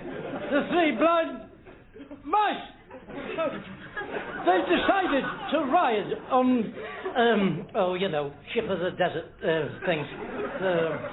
They're not llamas, but it's nearly that. So they rode off on their lambrettas to find out what was at the end of the rainbow. They carried gifts in their saddlebags of Frankenstein's gold and a big bag of sweets. Pick and mix, if you must know. Predominantly chocolate raisins. Meanwhile, on the road to Damascus, King Herod was killing all the babies, which was very naughty of him, and he shouldn't be doing that. I can't stress that enough. So Mary and Judas had to flee. But when they'd fled, they wished they hadn't bothered.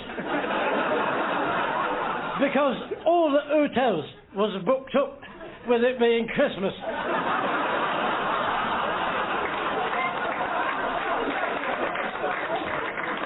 And I do know what that's like firsthand. So I do have some sympathy with Mary and Jonas. Because that's happened to me as well, that, at Blackpool-on-Sea. I had to phone our Doris up and get her to come and fetch me. But of course, back in those days, there was no Doris.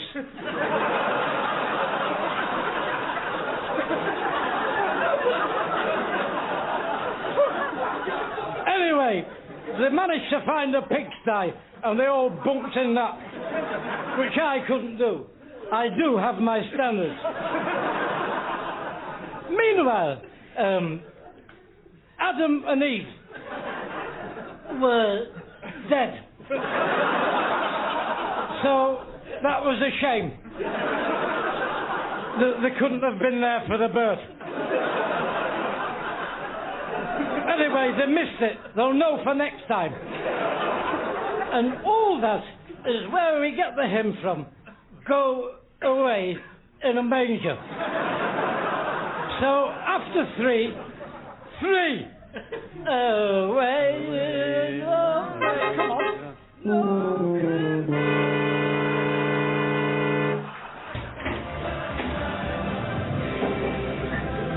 Afternoon, Arthur. Jack, That's a nice tree. you haven't got anywhere I can stick it until later, have you? Only I'm due to make an impersonate appearance at the Leafy Glade, Fogies, whatever they call it. Well, you can put it in the back if you want. Pick it up later. What can I get you? Well, Jack, if my throat were capable of independent thought, it would tell you it feels like it's just been cut. And if it could talk as well. Well, I mean, it can talk in a way, can't it? But only in conjunction with all the other bits. Larynx, mouth, tongue, brains, etc. Yeah, a pint then? Precisely. Are you keeping busy then? Oh, yes, you know, it's a very busy time of year for me, it's Christmas. I've just come from St. Aidan's. I've been doing my retelling of the negativity story for the Scouts. Oh, there you are, Arthur. Have that on the house. Merry Christmas. Oh, that's very kind of you, Jack. I'll have a whiskey chaser and a packet of smoky bacon crisps as well, please, while you're in the chair. So, what are you doing at the old people's home? You're not moving in there, are you? No, I'm doing... Oh, that's very funny, that is, Jack. Yes, I'll have to remember that. I'm doing a bit of a routine for them. You know, some of the old comedy pizzazz I've still got. Bit of a treat for them for Christmas. Just 20 minutes or so. I'll keep it short because I don't want any of them to peg out while I'm performing. I've had that happen before. It does put a damper on things. What time are you doing that then? Let's have a look at my watch. Well, as it's Christmas, I'd say in about 3 pints, Jack.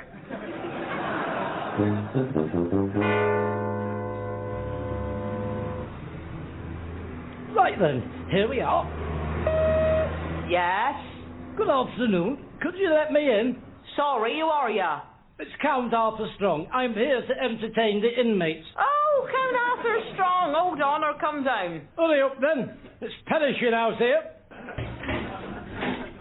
Hello, come in. We were beginning to think you weren't coming. Why? Well, you're quite a bit later getting here than we thought you'd be. Well, that will be my agent's fault, that. He told me 3 o'clock. It's 4:45. That's what I meant to say, 4:45.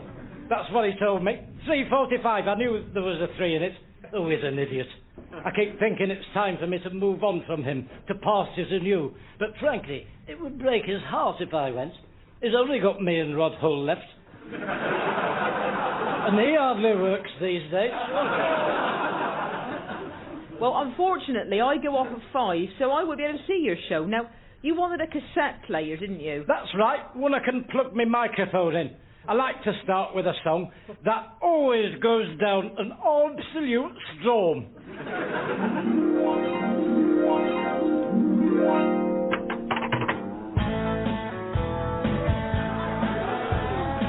Ha-ha! That's right, it's party time, come on!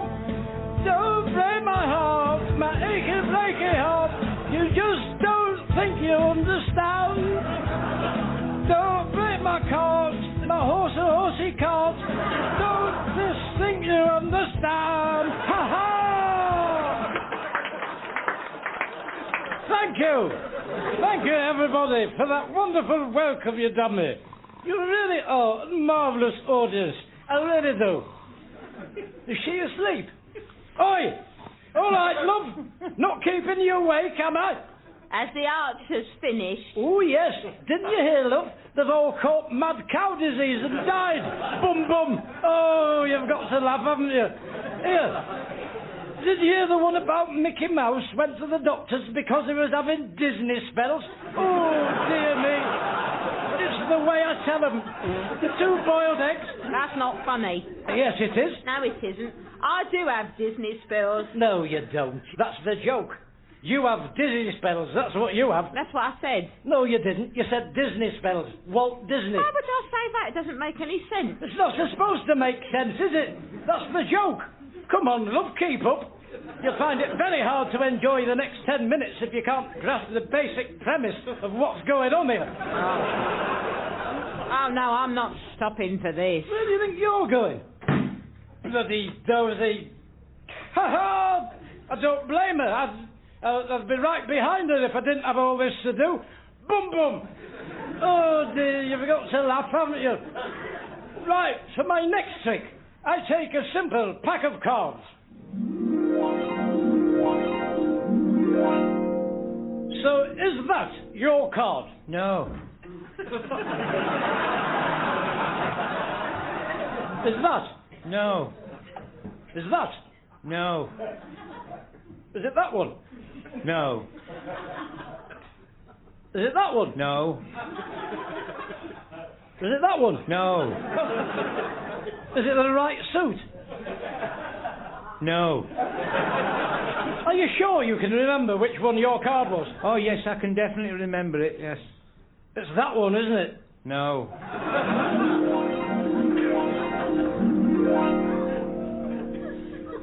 Is it that one? No. This one? No. Aha! Then in that case, this is your card. No. Right, you bloody idiot! That was the last bloody card in the bloody pack, wasn't it? You have forgotten which one it was. No, I haven't. It was this one, the 9 of clubs, look. What are you still doing with it in your hand? You're not supposed to hold on to it. You should have put that back in the pack. No wonder I couldn't find the bloody thing, you dozy. All right, that's it. That's your loss. I've had enough. Let's press that and get off.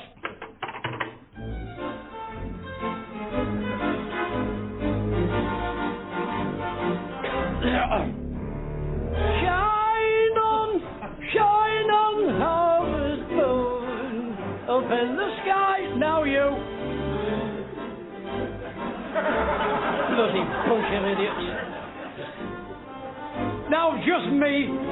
Shine on, harvest moon, up in the sky. Now all together.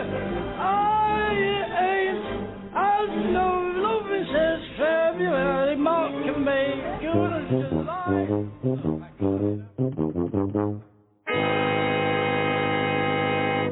Right, let me get out of this hellhole. Oh, for crying out loud. How do these open then? Hello? Please ring for attention. Shop! What can I do for you? Oh, you're new. Where's Nurse What's-It gone? She's finished for the day. I'm the agency nurse. Is there a problem? I can't get through the doors. Will you let me out? Oh, I can't do that. The doors are locked for the night. It's for your own safety. What are you talking about? The doors are locked for the night. I've got to get out. I've got a turkey to collect. Here, I'm not one of the bloody inmates, you know. Oh, aren't you? No, I bloody am not. Who are you then? I'm Count Arthur Strong, as if you didn't know. You're a count, are you? Oh, well, pleased to meet you. I'm Princess Leia off Star Wars.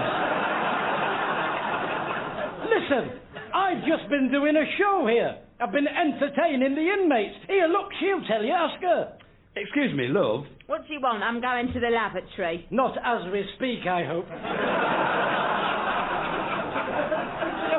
It won't take a minute. Has he been entertaining you? Oh, no, he hasn't. He's not been entertaining anyone at all. He's not right in the head, him, no. That's right. Rub salt into the knife you've stuck in me back and twisted. I was doing all right in there until you walked out. Why don't you just go back in the day room? Find yourself a newspaper to read. It'll be supper time soon. Oh, I've had enough of this. Are you going to open that door or not? Medication time. Now, come on. Get your hands off me. Now, if you don't settle down, I'm going to have to sedate you. I'd like to see you try it. Come on, then, eh? You don't frighten me. I've done... What is it? Where you hit him? Boxing? Oh, yes. You come near me and I'll knock your flipping block out. Ow! Ow! Oh, what have you done? What have you suddenly done? Just a little jab. You'll feel a lot calmer in a minute. You've just got yourself into all kinds of bother, you have. Sticking that in my bottom. I wouldn't like to be in your shoes when my legal people finish with you. There'll be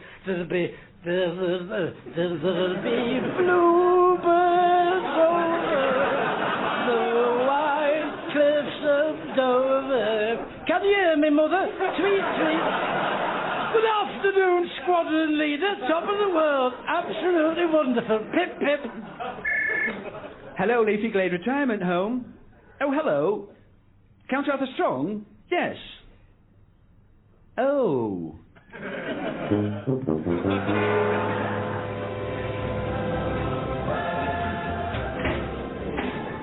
You all right there, Arthur? Oh, I am as light as a feather, Jack. I am as happy as an angel, as merry as a schoolboy, as giddy as a man with a drink problem. Let's get a sing-song going.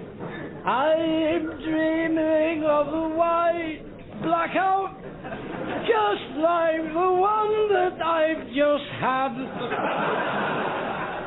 Hello, Arthur. You never picked your turkey up from the shop, did you? Can I get you a drink? Wilf Taylor, my dear old friend and butcher, I shall buy you a drink. What? But tell me first, what day is today? It's Christmas Eve. Christmas Eve? Then I've not missed it. And is the turkey still hanging up in your shop?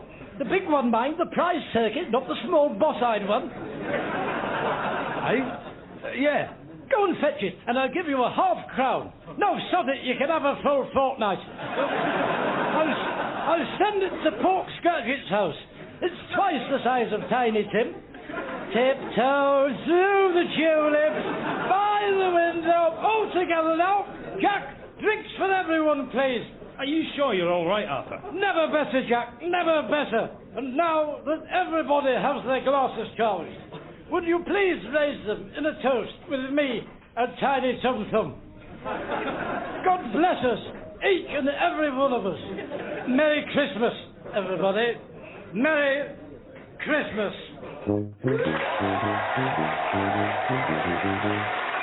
Appearing with Count Arthur Strong were Sue Perkins, Alistair Kerr and Dave Mountfield. The script was written by Steve Delaney and edited by Graham Duff. Count Arthur Strong's radio show was recorded live at Comedia Brighton, is produced by John Leonard and Mark Radcliffe, and is a joint Comedia Entertainment and Smooth Operations production.